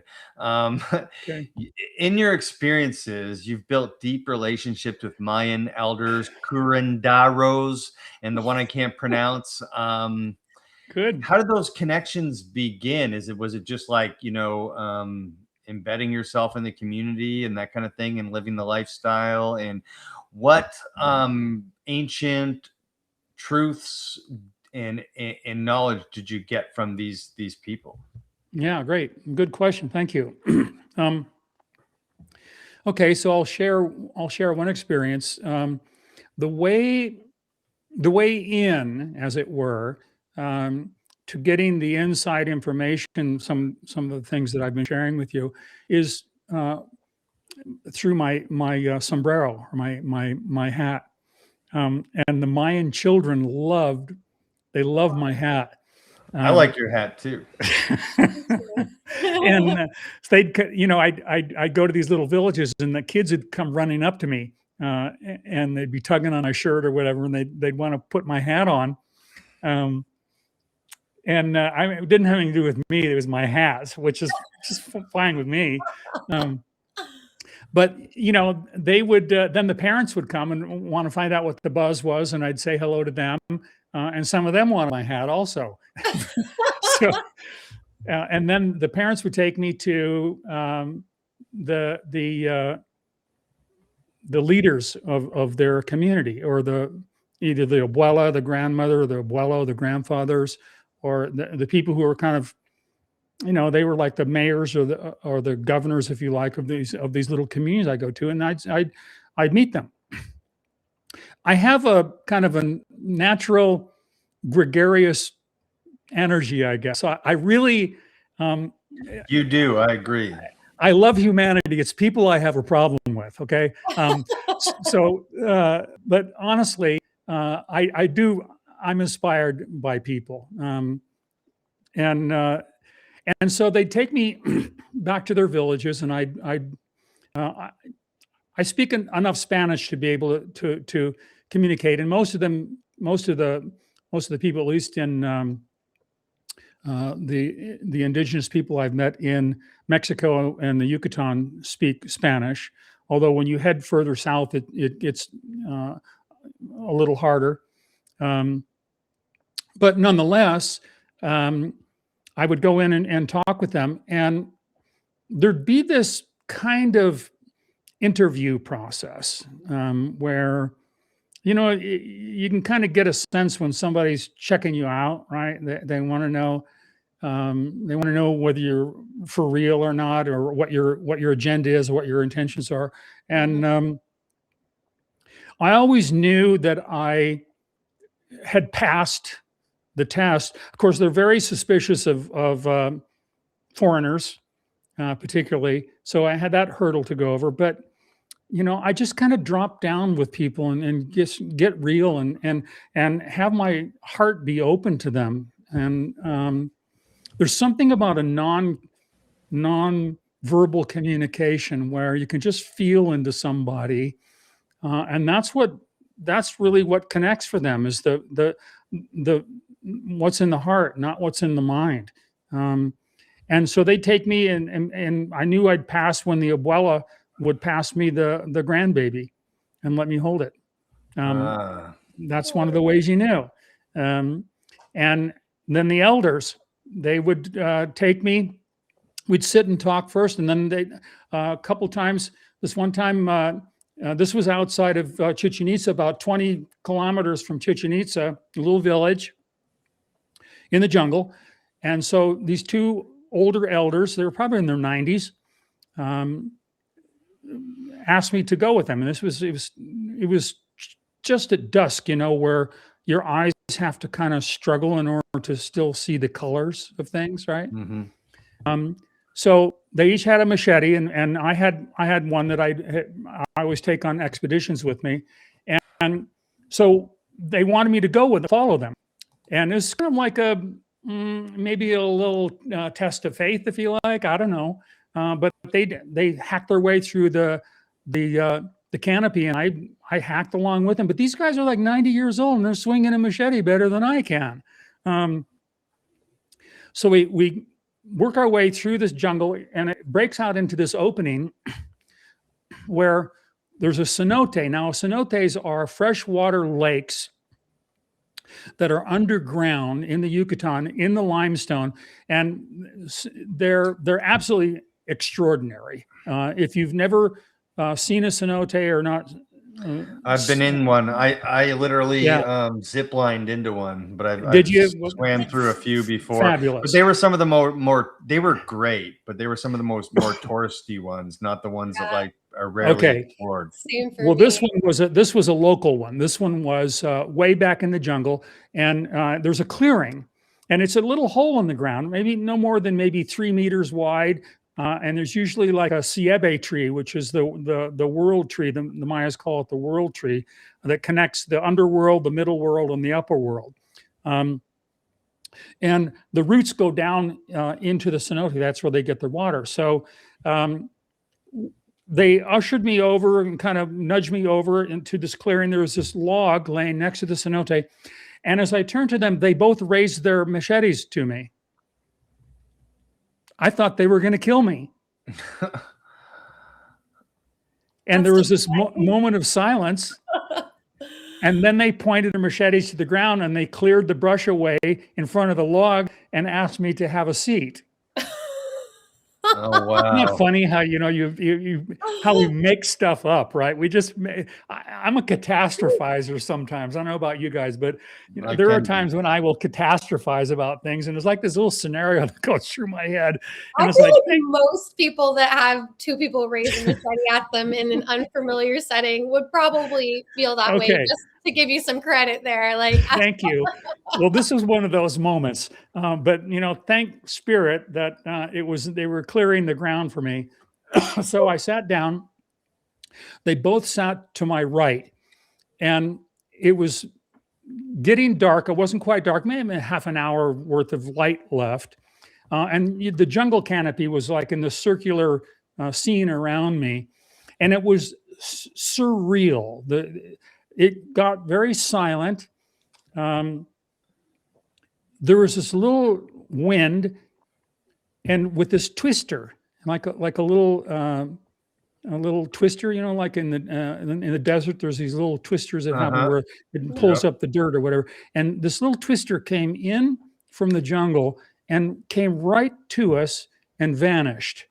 Ooh. And the moment it did that, I looked into one of these elders' eyes and I saw the twister of the central core of our Milky Way galaxy in his eyes. The vortex that was in the outer world in one moment became in the inner world of this man in the next moment. And the way it appeared, I don't know if you've ever made eye contact with people longer than you think is okay. Well, for them, infinity is okay. An eternal amount of time. They have they will not break a gaze. All right. They will look right into you. And if you've ever been around wise people, they have the ability to look right into you. And they have no problem being totally vulnerable and open so you can see fully into them. And that's what the experience was like with this first shaman, and the second one also, but the first one most prominently. So I'm kind of giving you I'm telling you this story, which is real, but it's kind of answering the question about how I was introduced to some of these things that I've been sharing with you. And this was his way of doing it. So this vortex, like stars in a spiral, I saw in his eyes, in the deep part of his eyes, and it kind of drew me in. And then I saw images of animals, serpents and crocodiles, pumas, jaguars. Now, some of this, you could say, well, I'm just making it up. Well, no, I saw these things inside this shaman's, this elder's eyes. I could see the images of these things. Okay, wasn't just in my imagination. I could feel them also. I could smell them. I could hear them. Wow. It was a visceral experience. And as I kept feeling into this with him, and he was leading me in. He was leading me into the ancient wisdom that the Daykeepers and elders still hold, and they all hold it. They have access to this absolutely extraordinary cosmological knowledge that embodies everything from the stars to creatures on this planet. And so as I looked into him, all of a sudden I started seeing ancient people who lived, his ancestors. He was showing me his ancestors.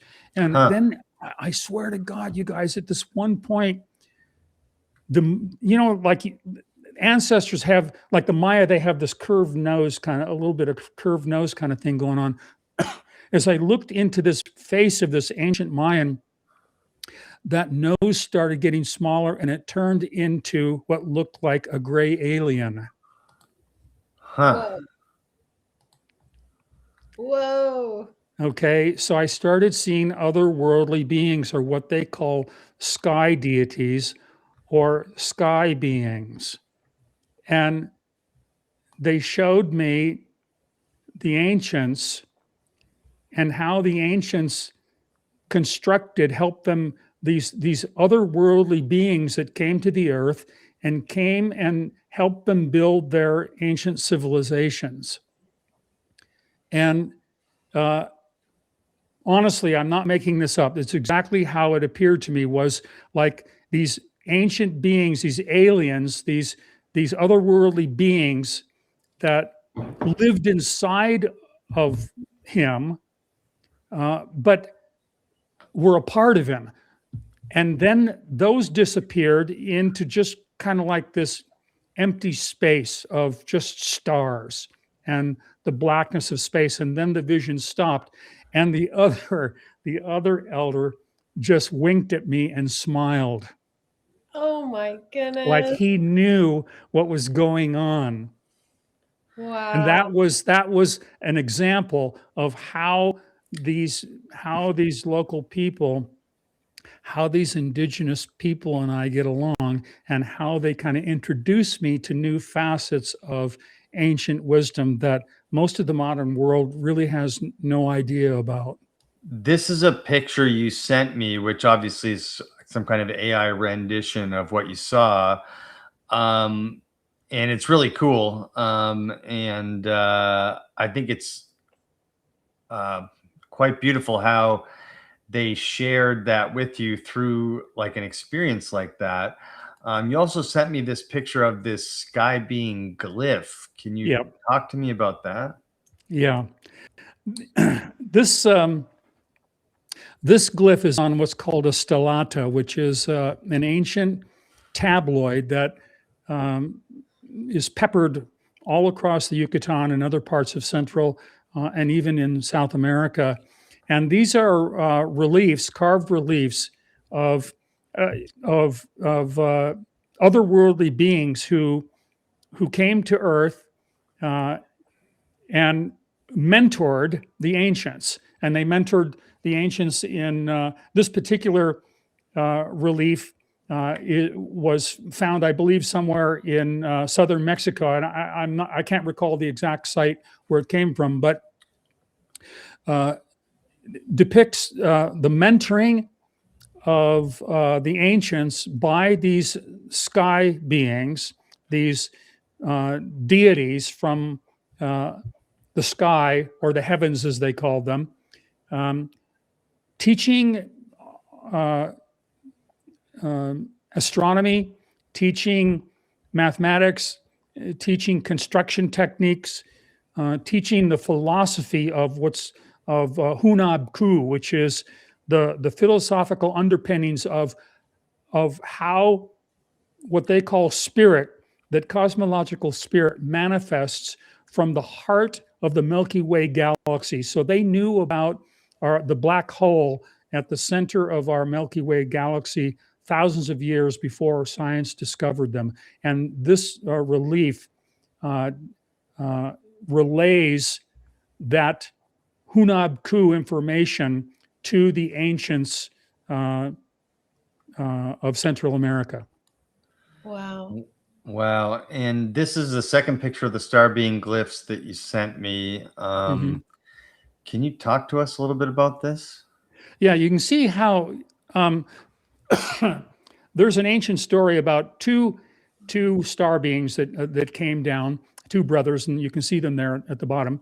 And but they share something in common. If you look, you'll see what looks like a collage of entities that start from the head of one brother, and they go up into the heavens, and they circle around and come back down into the head of the other brother. And what this is symbolic. This represents the in Lakesh, I am another yourself. This is an actual ancient glyph that conveys the spirit of in Lakesh, which is that when one being looks at another, they see themselves, and they see themselves through the cosmological and universal interconnection between all living beings existing in the universe.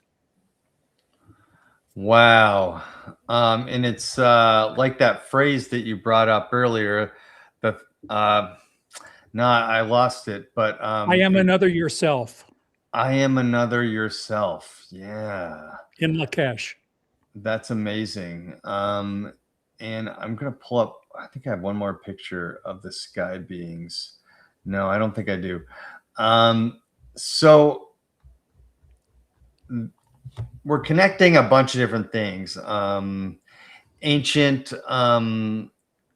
lore, ancient astronomy, ancient astrology, as well as like consciousness and raising consciousness and that kind of thing. What does raising consciousness mean to you, VJ? I don't know. It's a good question. I'm not sure if it's raising or remembering. Maybe it's more of a remembrance. I like that. I think I'm probably going to change some of the ways that I describe some of these things. I always learn something new when I'm with people, like when I do interviews or whatever. So thank you for that. It's still a way for me to relook. I think it's more of a remembrance that consciousness is not something that's raised. It's actually something that's remembered. So I think that would be the way that I would describe it, that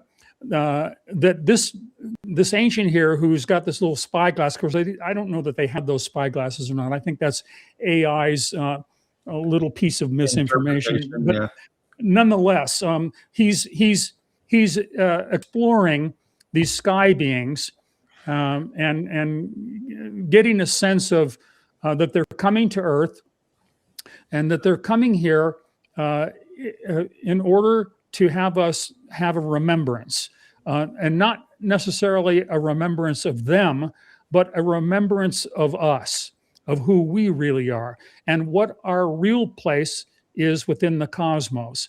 A humble place, a place of interconnectedness.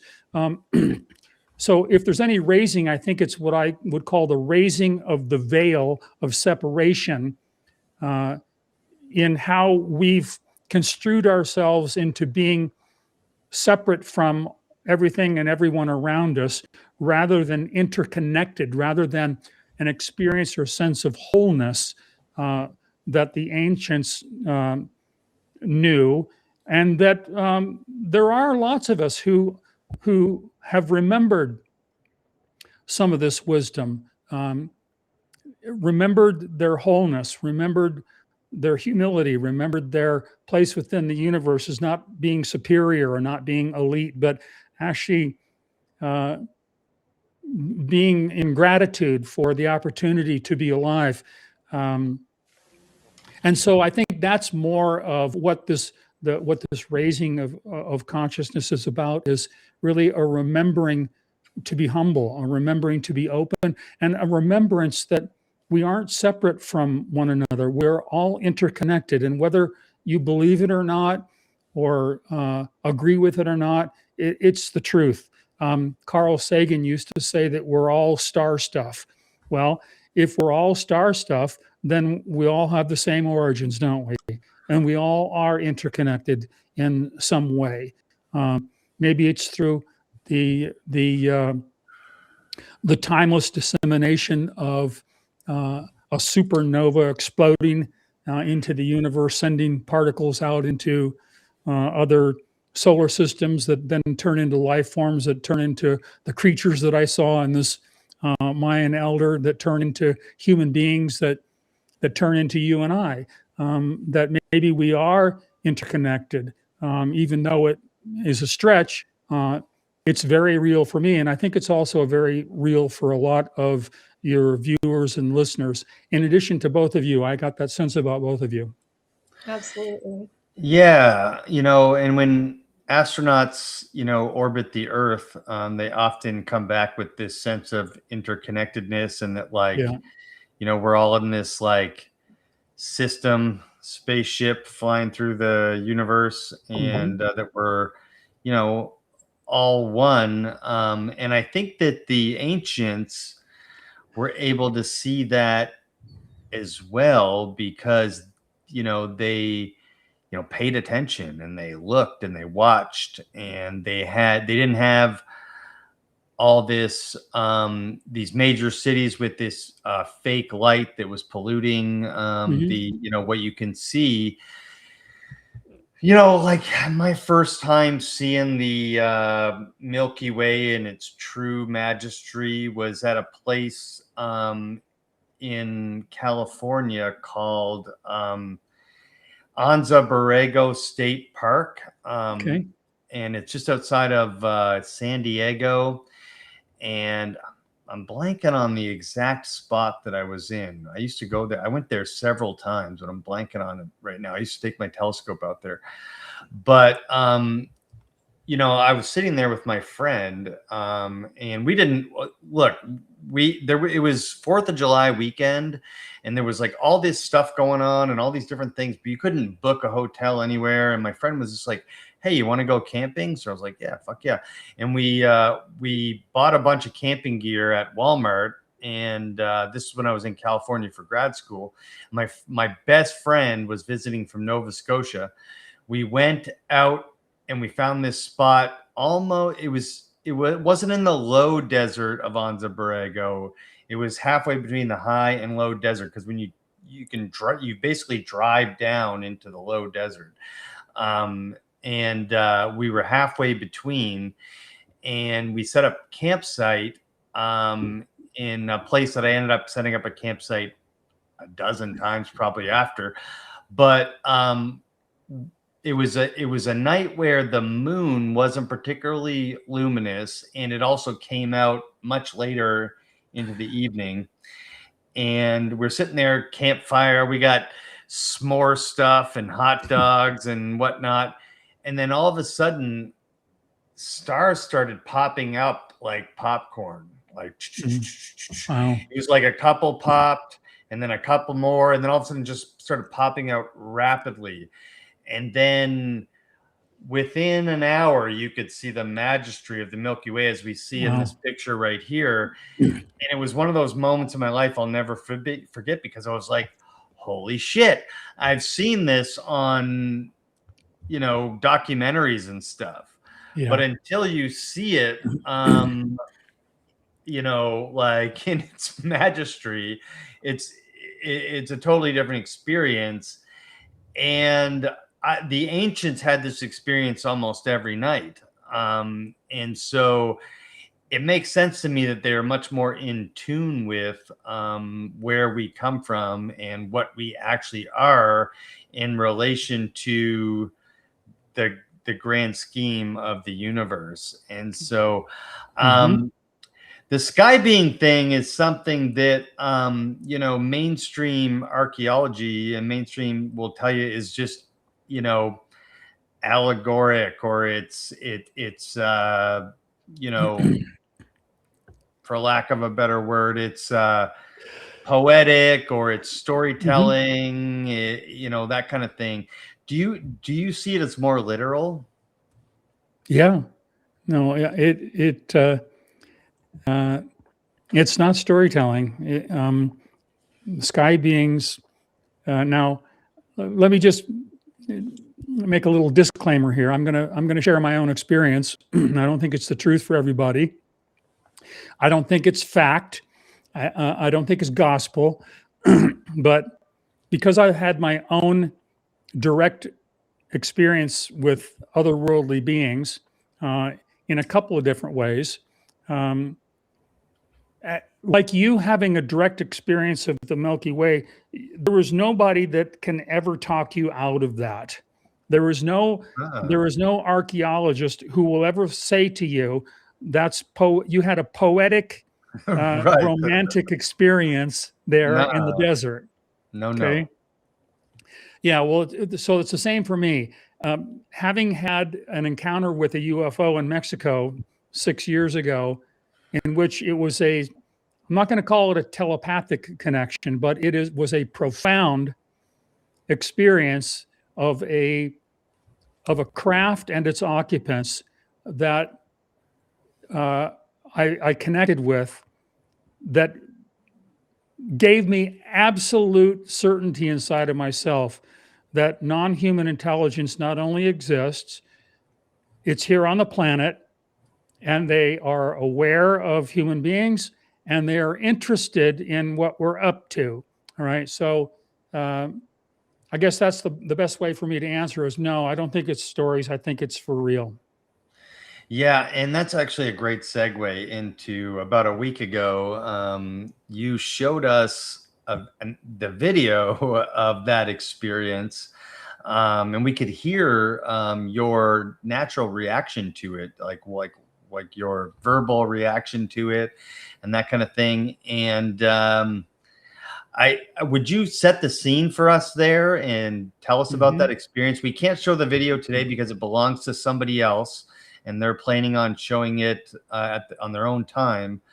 But set the stage for us there, and then tell us about that experience. Yeah, sure. So this encounter happened in 2020, and I had just finished an expedition to Teotihuacan, somewhere in central Mexico, and I was invited by some shaman friends to a UFO hotspot that was in a remote area of Mexico, and where craft were known to materialize in the middle of the night, between like 2 o'clock in the morning and 5 o'clock in the morning. So we gathered up our gear and we traveled to this location, and we set up camp, and we set up his recording gear. It's why I can't show the videos, because it belongs to one of the people that I was on this small expedition with, who hasn't given me permission yet, but maybe we'll get it in the future. We will see. But nonetheless, people have seen lots of UFO videos. I think the story, having seen the video, that it was shot, and that what I'm going to be sharing with you is kind of how it showed up for me. So it was about 3 o'clock in the morning, and we made contact. We'd set up a video camera on a tripod, and these UFOs were known to materialize on an adjacent mountainside. So we set up our camp where we could videotape the adjacent mountainside and get it. It was like 300 yards away or so. So it was a bit of a distance. But I swear to you, at 3 o'clock in the morning, a saucer materialized in thin air. It was about 20 meters, I'd say about 20 meters in circumference. It was metallic. It had lights cycling around its perimeter with a dome light on the top that was dim. And it would dematerialize and then move silently to another spot, maybe 100 yards away, and it would rematerialize. And there was no visible means of propulsion. There were no wings, no tail, no nothing. We were stunned. And I invited my friends to do an experiment. I said, let's do an experiment. I think you heard it on the video even. I turned to my friends and said, let's do an experiment, see if we can get their attention. And so we did. And the moment I had the intention to reach out and make a connection with this UFO, its exterior lights started pulsating. You remember seeing it on the video? Yeah. Oh yeah, it was oscillating. It was an oscillate. The lights oscillated faster. The light on the top became bright, and it's like it was synchronizing with my heartbeat, with my breathing. It was as if this thing were alive and conscious, and was able to access my physiology, my stream of consciousness. There were no voices. There were no images. And unlike a lot of people who are experiencers who talk about, like Jake Barber from Skywatch was interviewed, I think, on News Nation, and he talked to Ross Coulthard about this maternal sense of love that he had when he went to collect this craft. Well, I didn't experience maternal love, but I did experience, I guess, what you could call objective benevolence. It wasn't embellished with affection, but it's not that these beings were uncaring or sterile or austere or anything. It was just that it wasn't like a lovey kind of thing. It was more like a reality kind of thing, where they kind of showed up inside of me, or what I felt was an extended sense of family, like they were family members who I had forgotten about. Remember we talked about remembrance a little while ago? Yeah. They were, it was like a mature relatedness and a sense of belonging, kind of like, let me see if I can, ancestral overseers of my evolutionary development. There you go. It's a big sentence, but it's exactly how it showed up inside of me. All right. That I knew them in some way as being related to the evolution of my own life, of my own DNA, of my own composition and my own origins here on Earth. So whoever these beings were, they were aware of me. They were tapping into me, and they were aware that I was reaching out to them. And they demonstrated to me a vast expanse of intelligence and what I call interstellar consciousness. I write about it. I do videos. My YouTube's on interstellar consciousness. I'm working on a new book. I'm not going to promote it, but it's called Interstellar Consciousness, just as a precursor. But what happened was this deep opening inside of me, like a remembrance, not normal memories, but like remembering universal knowledge, things like the nature of existence, the origins of consciousness itself, the underlying architecture of the cosmos, if you like. Now, it was a lot, and it happened only like in less than 2 minutes or so. I think the whole video is only like 2.5 minutes. So it's like, just like the download was instantaneous, overwhelming. It felt like if you've ever been swimming in deep water and you look down between your feet and you can't see the bottom, and you get that queasy feeling in your stomach. You ever had that? That's what it was like getting this download from this saucer, was this queasy, overwhelming kind of remembrance. Now, so I didn't get all of the details of what was transmitted to me at the time, but since the encounter, I've had plenty of time to kind of unpack it. And so, like in dream time, in moments of silence and meditation, in this inner place inside of me where I, that core center part of the onion, where I believe the veil between the finite and the infinite, or the terrestrial and the interstellar, interconnect. And so these these messages from these star beings became clearer to me through these remembrances that I had. So there's basically 4 messages that came to me.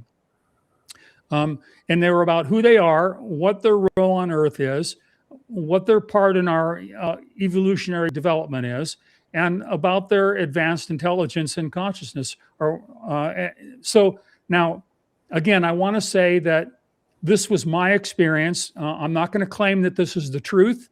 I don't necessarily need anybody to believe it or to believe me, but this is what happened for me. And just like you had an absolute knowingness about the existence of the Milky Way galaxy and your experience there in the desert, I have an absolute knowingness that interstellar, interdimensional, non-human intelligence not only exists, but they're here on Earth.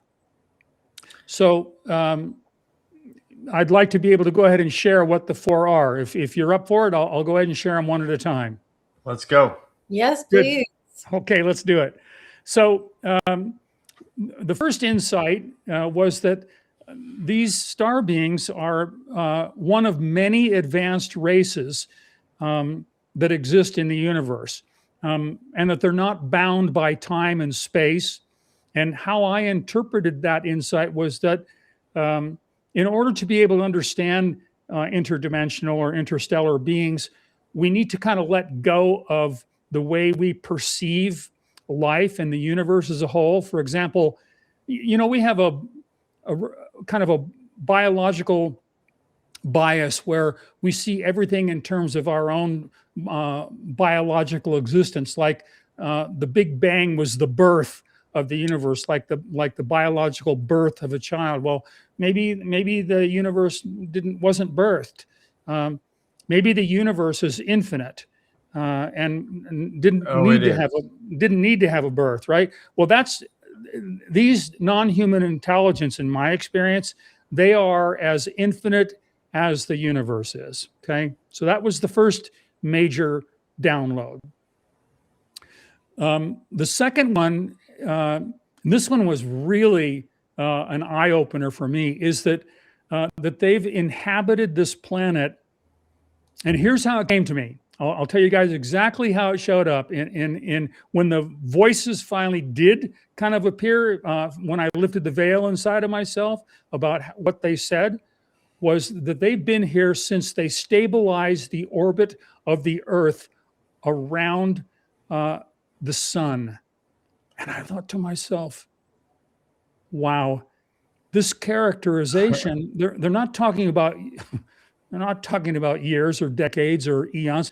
They're talking about the planetary events. So they're not using time in the way we do. That's how I knew that this message came from something other than my own biological imagination, that somehow they have advanced planetary development technology that's able to manipulate celestial bodies, planets, moons, and that they have a mastery over matter and time that we just don't even have any conception of in our human finite existence. So the next piece was that being kind of like the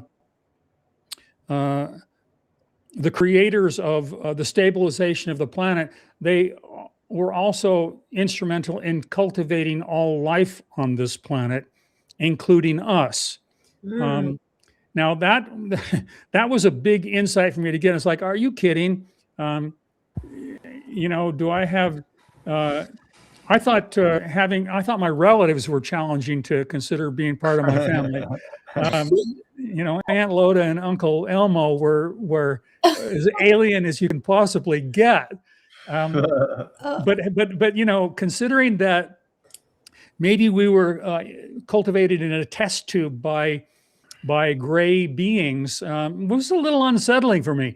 But along with that intimidating insight, there was, here's what's really cool, you guys, is they comforted me with something. And what it was that they they also honored a higher power than themselves. They're not gods, and they don't want to be thought of as gods. Is that your, from what you've gathered also?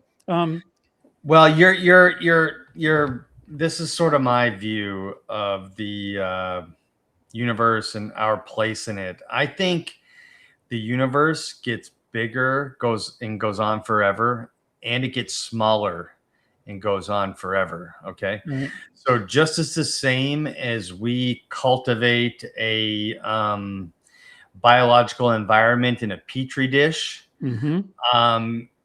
Beings able to stabilize our planet and all life on it is a similar thing. Mm-hmm. And to me, that's not that seems right. And that seems like the order of things. Yeah. We think of ourselves as like, creating a zoo or cultivating a petri dish or whatever, as, like something,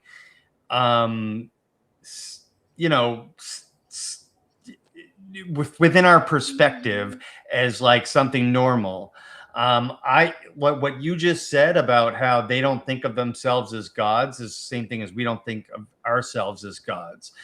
And mm-hmm. the scope and scale and size of what we live in is, to me, infinite. And you mentioned infinity. Mm-hmm. I think it goes on forever, both big and small. So when you're saying this just goes right along with my worldview. And it's not about how special we are, how special they are, how special the, amoebas or whatever we're doing with our petri dish. Mm-hmm. It's all the same thing. It's all interconnected, and it goes on forever in both directions. That's wonderful. I really love that, Dave. I resonate with it totally. So, honoring a higher power tells me that they're not exclusive. They're not, there's so much stuff on the internet about interdimensional beings being the source of creation or creating life everywhere or whatever. If they also honor a higher power, they know that they're not the first source or creator of everything. So that was comforting for me. So yeah, I'm in total. The other thing is at least this particular group of sky beings that I connected with do not see us as creatures in a zoo. Not at all. They don't hold us as being specimens. They don't think, like some people talk about them as thinking of us like ants. That wasn't my experience. Okay. The way I was thought of by them was I was honored. I was recognized. I wasn't exalted. They weren't particularly impressed with me. But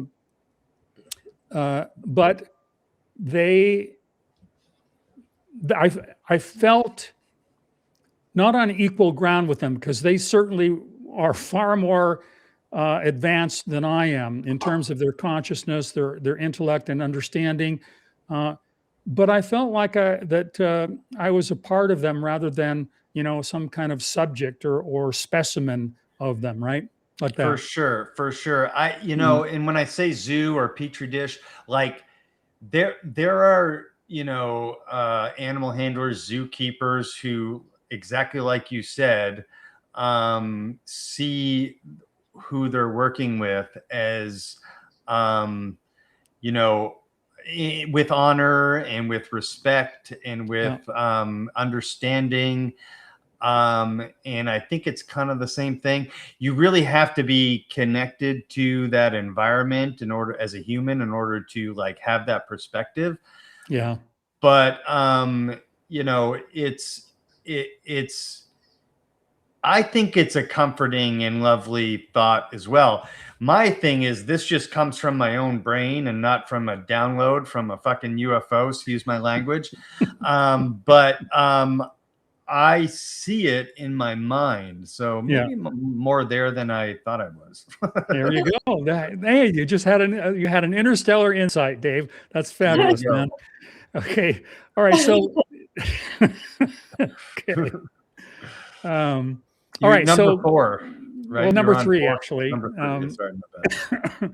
is that these beings are stewards of interstellar peace, at least the ones that I connected with there 60 years ago in Mexico. So not only are they stewards of peace here, but the sense I got was that they're emissaries of peace for many other worlds that exist in this galaxy and other galaxies. Now, what's interesting though is that they're tolerant. Even being emissaries of peace, they're tolerant of our violent behaviors. But, and here's a key I think that I wanted to share, is that I got a very clear message from them, not stern, it wasn't a warning, wasn't anything like that, but that they're going to take whatever steps are necessary to keep us from destroying this planet. Okay. Good. That somebody is. Now I'm hopeful of that. Now, you know, there's so much evidence coming out for that UAPs or UFOs or non-human intelligence have been monitoring our nuclear arsenals for decades, and that they scan and they observe and are very interested in the escalation that we're doing. They're interested in our nuclear plants, our missile silos, and there's a lot of videos that cover all of those things. And that they also have intervened by shutting down some nuclear facilities. So I'm hopeful that we've got somebody looking over us. But it kind of worries me too, because I'm not sure which fate would be worse. Having otherworldly beings protect us and keep us from being able to push the buttons of mass destruction, if you like, because then we'd never learn on our own. We have to rely on mom and dad, interstellar mom and dad. Or would it be worse to have them make an interstellar mandate called, you people need to stop screwing up the world, or we're going to take over and we're going to institute interstellar martial law. And I'm not so. But nonetheless, peaceful beings, tolerant of us, but not willing for us to make a mess of this planet. Now, I didn't get that they weren't willing for us not to make a mess of ourselves. And that was interesting. I think they have an investment in this planet. I'm not sure about their investment in us. Okay. Okay. That's just my, it doesn't mean that they're not interested in us or they don't want us to grow or all those things. Because I didn't get a negative on that, but I just didn't get a whole lot of positive that they were looking to look out for our well-being, like that. So more so, they just don't want us to mess up Earth, but we're sort of like doing our own show, and they care about us, and we're related, but they're not. Don't have as much of an agenda beyond us just not destroying our planet. Now, again, I don't want people to think that I think this is gospel or the truth or any of that. It's just the experience that I had from this one encounter with these non-human intelligence, these sky beings. So it's just the sense that I got from them. Now, maybe there's others that love us and they want us to cultivate our consciousness. I did get the sense that they were interested in imparting technology and information about how we could raise our consciousness. But I just didn't get that they were invested in us having to grow or having us to be more conscious or wanting us to be more loving. I just didn't get that sense. Well, I think this just me, but I think it's just because we are just one part of the system that they created. You know what I mean? Like, There's planets, there's asteroids, there's this cosmic geometry going on involving gravity. There's billions of species. Maybe I just made that up, maybe it's millions, but there's a jillion species like on the planet, all part of the same system. So, and I don't mean this in a derogatory way, but just that we're not the special piece of it, according to them that you were communicating with. Anyway, there's the point. That's the point, is that they don't think we're special, and they don't think they need to make us more special. I think that's a great way to summarize that third download that came to me. So that's great. Okay, so the last one, not the last, but the last one I think that I'd like to be able to cover maybe on our talk today is about what I consider to be non-local consciousness, as opposed to local. So these sky beings, these entities, do not, at least this is how it showed up for me, was that they do not endorse the notion that consciousness is a neurological phenomenon that is generated by the brain, that it is a non-local cosmological phenomenon that is shared by all of life in the universe, and that is actually resonant at the subquantum, subplank level of existence, kind of behind the curtain, if you like, of the mechanics, the quantum mechanics, that there's an orchestration of universal information that designates the operation of everything from atoms to energy, to stars, to consciousness, and that it's like a database. It's like an interstellar universal database that generates consciousness. Now, if you think about it, the way atoms work, the way electrons work, electrons don't spin around their nucleus, the nuclear center, because of information they have. They derive their orbital information from subquantum information sources. So there's something hidden that science doesn't know exactly how electrons move. They don't understand where photons come from, but they know they come from something that they haven't discovered yet. And I believe behind the veil is this universal knowledge base that bleeds over or gets manifest into the physical universe and into the structure of atoms and the actual act of creation itself. So if there is a knowledge base, and the scientists call it principles and properties of physics, which that's their endorsement, that there actually is a universal knowledge base. They just won't admit it and come out straight and say that the universe has a consciousness about it.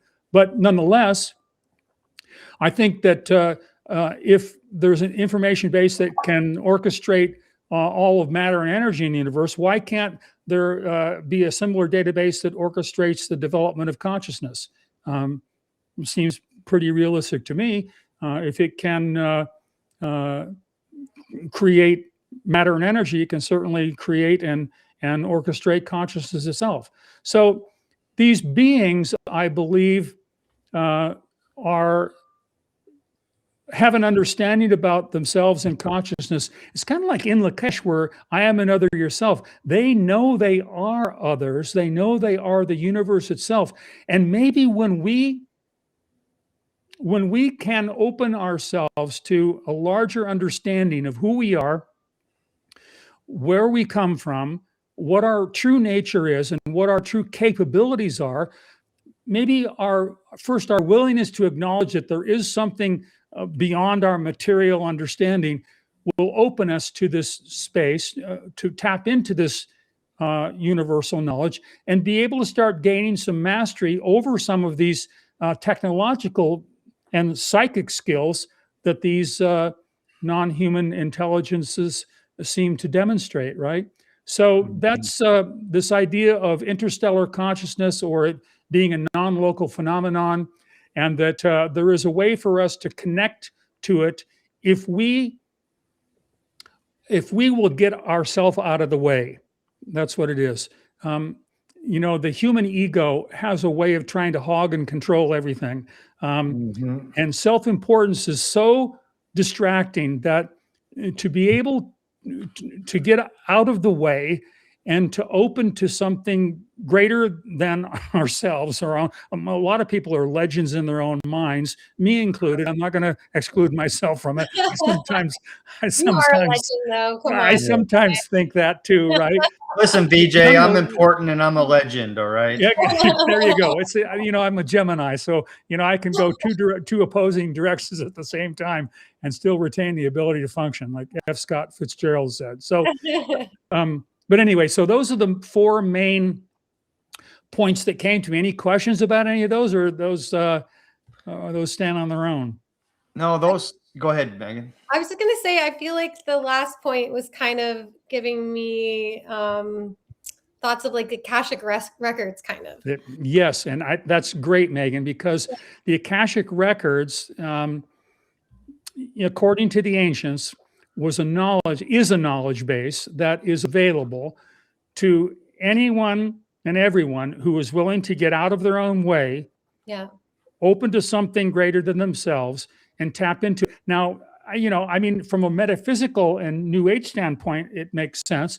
Now, from a scientific point of view, or psychology or philosophy, it doesn't always resonate with people. But for people who endorse psychologists and credible people like Carl Jung, for example, who talked about the collective unconscious.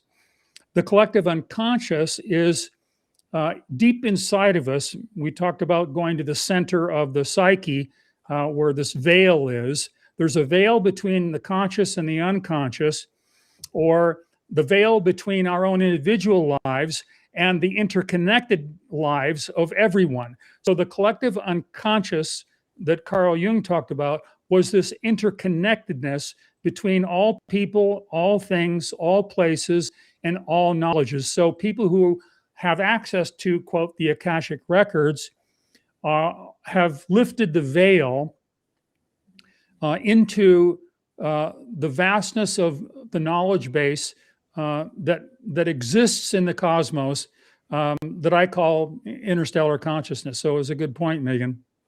Thanks for explaining that further. Sure. Yeah. That was a good point. Look, I think biology computes reality at the quantum level. And so, for example, we talked about how humans exist on a spectrum of the onion you talked about earlier, and different strengths and abilities and different ways and different measuring tools. Like I see better than, or I have terrible eyesight, so I see worse than some people. Some people see worse than me. Humans exist on that spectrum, but at the same time, a cat, an ant, a tree, every biological being on this planet computes reality at the quantum level based on the physical measuring tools that are available to their biology, right? And so with that being said, there's that spectrum goes to an interstellar and cosmological level, I believe. Yes. And so everything that you're saying to me resonates and rings true, because we all have a different radio that's picking up that signal of consciousness. Yes. And then computing that with the measuring tools that we have available to us. Now, what's different is that you've said this multiple times on the show, is that you have to let go of those material measuring tools in order to see the grand scheme of things. And we may only have a limited ability to do so, but when you do that, whether it's through psychedelics or through breathing techniques or through going to the Earth orbit and seeing planet Earth from lower Earth orbit, or you know, having a traumatic experience or whatever, you get a look, and you mentioned this multiple times, behind the veil, which is the, whatever you want to call it, the computer code that is reality, that is consciousness, that we're all picking up. And understanding that, I think, is sort of the starting point that we need to be at in order to start looking beyond or looking past the veil, is understanding that concept that I just explained. And look, guys, I'm just an armchair philosopher here, but this is how I see the universe and how I see life and how I see consciousness. So everything that you're saying is resonating with me in a very meaningful way. So thank you. You're welcome. That's great. And it's a good point too. Whether you're armchair or not, your point about understanding, I think, is being the beginning, is crucial. It's because, you know, if you think about the word to understand, means to stand under. It means to stand underneath what you take for granted. It means to get down below your automatic reactions. It means to sink down into a deeper place and look up at something bigger than what you conclude. So understanding is this phenomenon of getting down under something, and that's the first piece, is to be humble. You know, you think about being humble, I think about dropping to my knees. Well, that's kind of getting down, isn't it? It's getting down on my knees and seeing things from under, rather than my normal haughty kind of maybe arrogant eye level point of view about life. But there's two things after this, after understanding, they're really important, that I want to talk about, if you're up for it. Another, maybe just one more go around, if you like. Yes, Let's do it.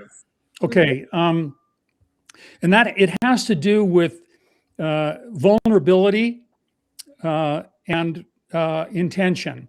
So I want to talk about the mechanics of how to lift the veil for a moment, because having spent the better part of 30 years teaching consciousness, I know a few things about the human psyche and how behavior works and how the evolution of consciousness actually occurs. And having been mentored by these incredible people in Central and South America who know a lot more about it than I do in terms of direct experience, I can say that the way to lift the veil begins with understanding and an open mind, but it also needs to have a vulnerability. And vulnerability usually comes from having an intense emotional experience that cracks us open, where we actually get dropped to our knees.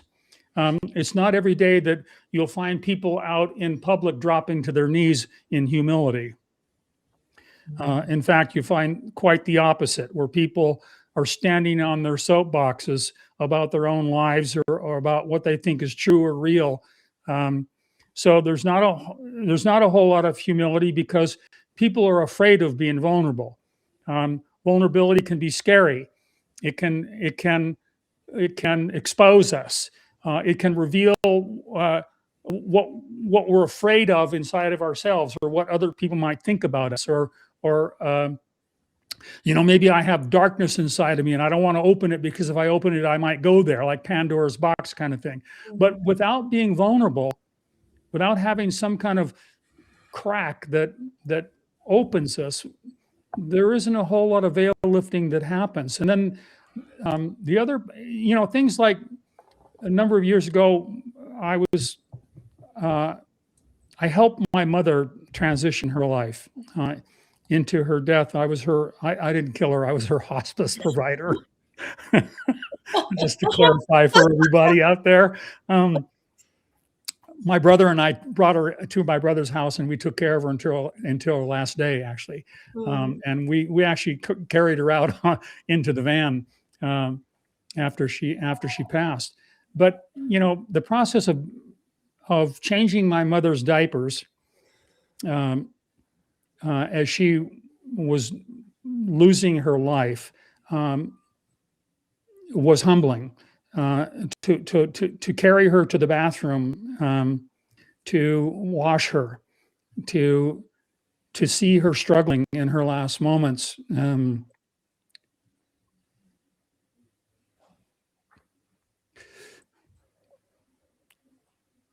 It was vulnerable and difficult, right? But anybody who's lost someone they love can relate to this, that even though it's painful, there's something very important, very important that happens as a result of those kinds of experiences. And it has to do with reprioritizing what's valuable to us in our life, and what we spend our time on and what we think is real. So vulnerability is so crucial to the lifting of the veil, to get the ego out of the way.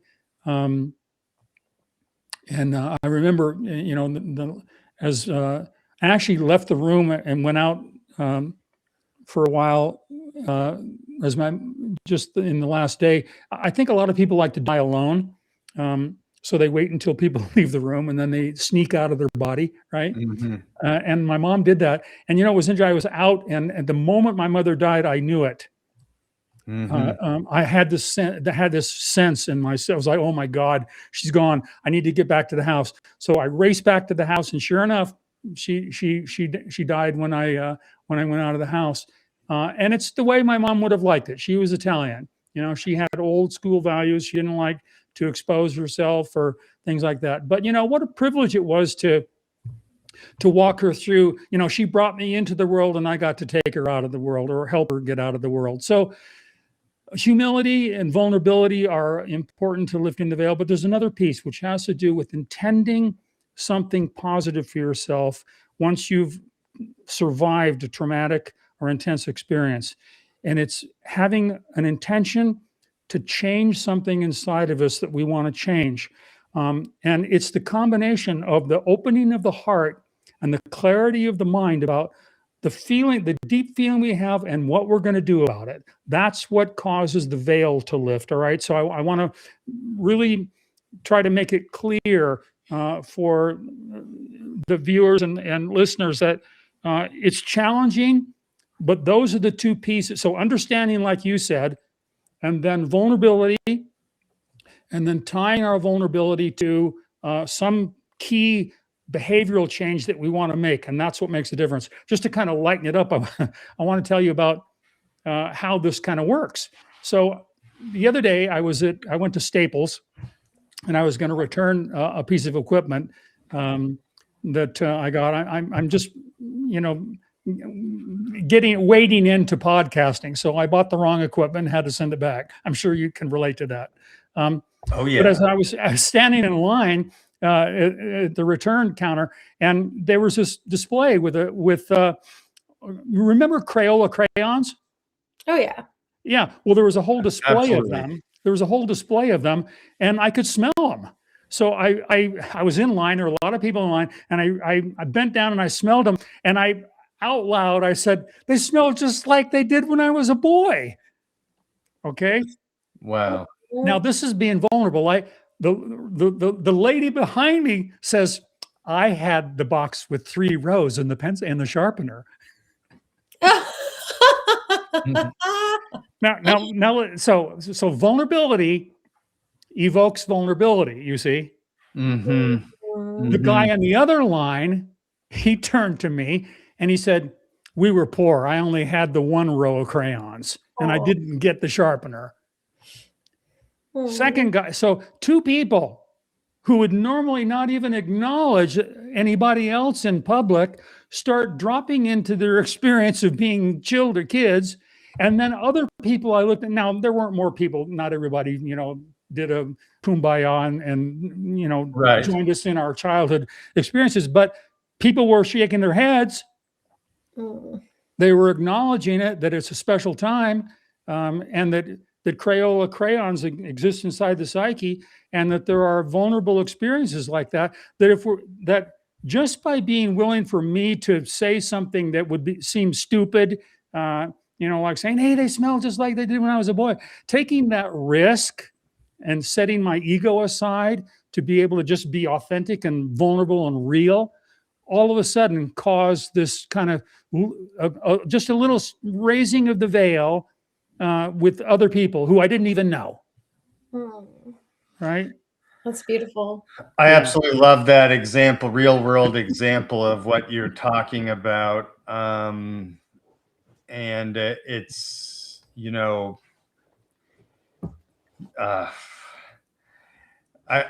don't even have the words to say what you're invoking a lot of feelings within me as you were talking about these 4 you know, downloads.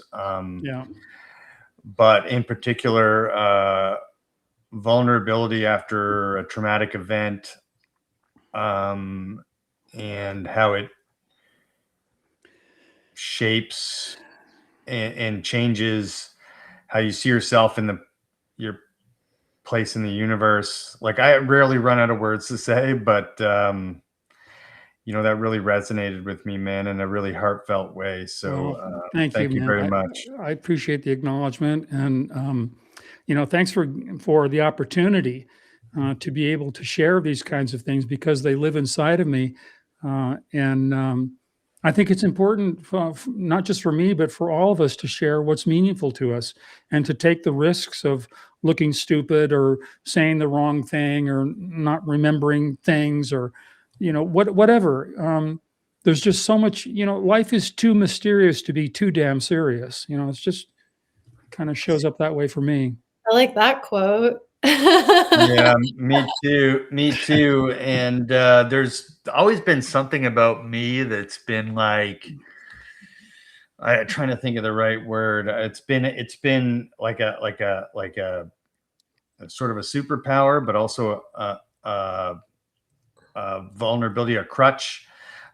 Crutch is the wrong word. I don't know, but I've always been sort of this open door of energy, and vulnerability and whatnot. And I have no other way of being. And so I just wanted to say how much I appreciate the vulnerability you shared with your mom, the story with your mom, and that really meant a lot to me. And you know, we're all gonna have to go down that road someday. And I'm super grateful that your mom had you guys there, even though she waited for you to leave the room. But that, you know, you guys were there and that you were able to learn from it and stuff. And I just think all this shit is connected, VJ.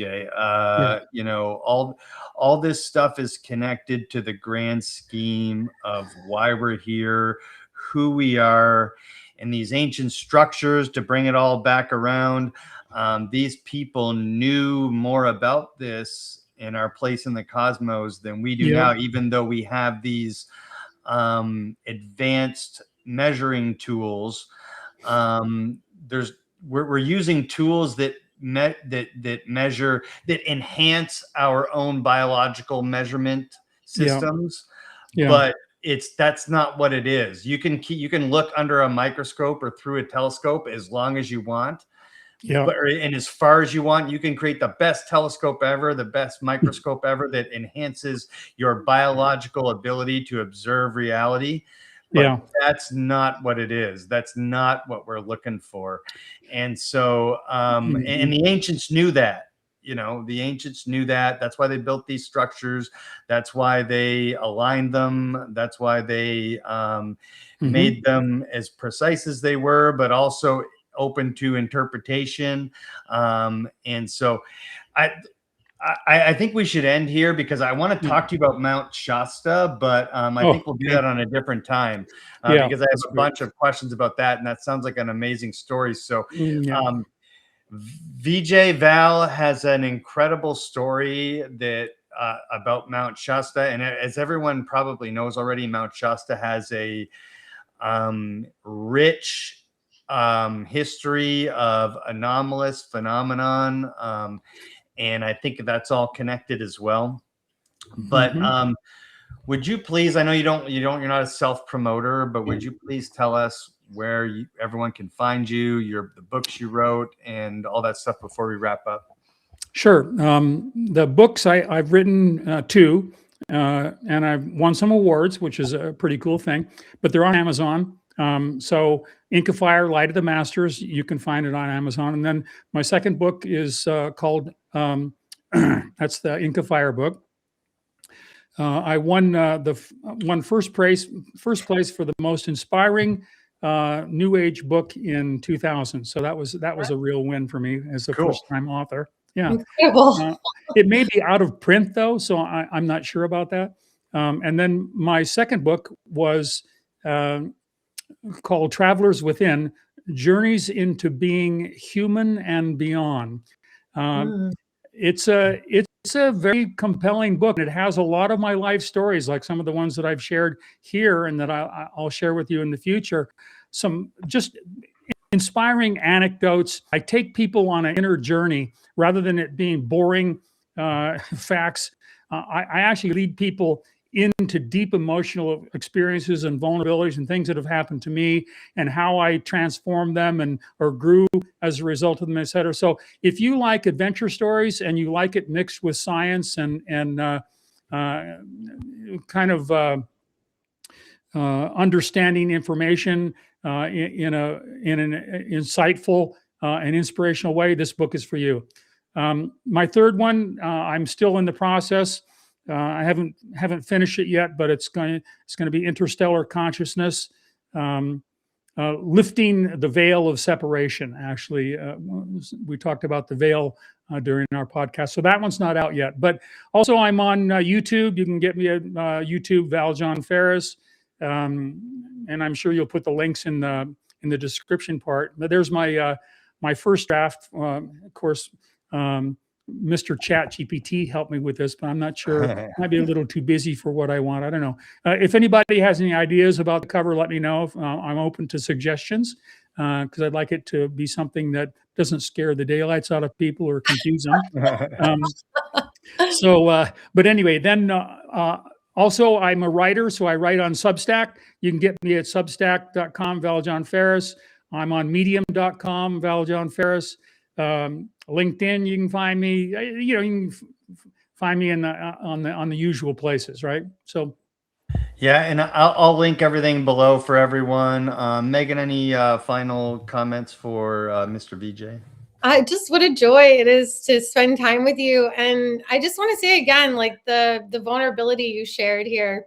Yeah, I'm like tearing up just thinking about it. I think you had all three of us tearing up at one point there, and that's never happened. I tear up all the time, but to have all three of us, okay, that was incredible. And I'm just so grateful for all the. I think a lot, but there's so much shallowness in the world, and as good as AI is, I don't think you will ever find AI dropping to its knees or tearing up. There's something special about human beings, something special about organic life, and there's something special about you two and all of your viewers. There's a sacredness in us, and for those of us who are willing to lift the veil of forgetfulness, if you like, people like you two and other courageous podcasters and researchers and journalists. That we're going to be the ones who rediscover the terrain of the interstellar, and we're going to take our rightful and humble place within the vast community of life forms existing within the cosmos.